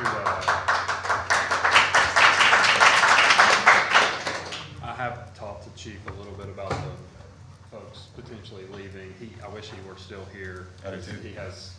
He has some information, I think, good information about that and what other departments are going to be moving towards as well. I think we can continue to have that conversation. We have to have that conversation, Jacob, because as we lose people and they stood and they told us, and this is what one of the officers, I keep saying officers, but this is one of the firefighters told me, that they stand before us and they tell us things that, according to the firefighters, they're not going to uphold. For instance, when the example that was given to me was that every shift, every firehouse would have a paramedic on duty. That's not the case. So again, we're being told things that may or may not be true, but we need to be able to make decisions based on things that we know are factual. That's the only way that we can make good and conscious decisions, if we know that the information that we're being given is factual and true. So when we get information like this, that they're going to backfill, and we know that they're not going to backfill, when we get information saying that it's not going to impact our overtime, when we know it's going to impact our overtime, when we start losing this many people, that's not good information, and we can't make good and conscious decisions based on bad information. Yeah, I think all those questions you have, we need to let him have a chance to answer. I do too, but we're implementing this on Monday. It can easily be. We need to, I'm just saying, we need to address this before we implement this, that's all I'm saying. And he needs a chance to respond. All right, anything else from council? All right, we'll stand adjourned, thanks. Justice for Steve! Justice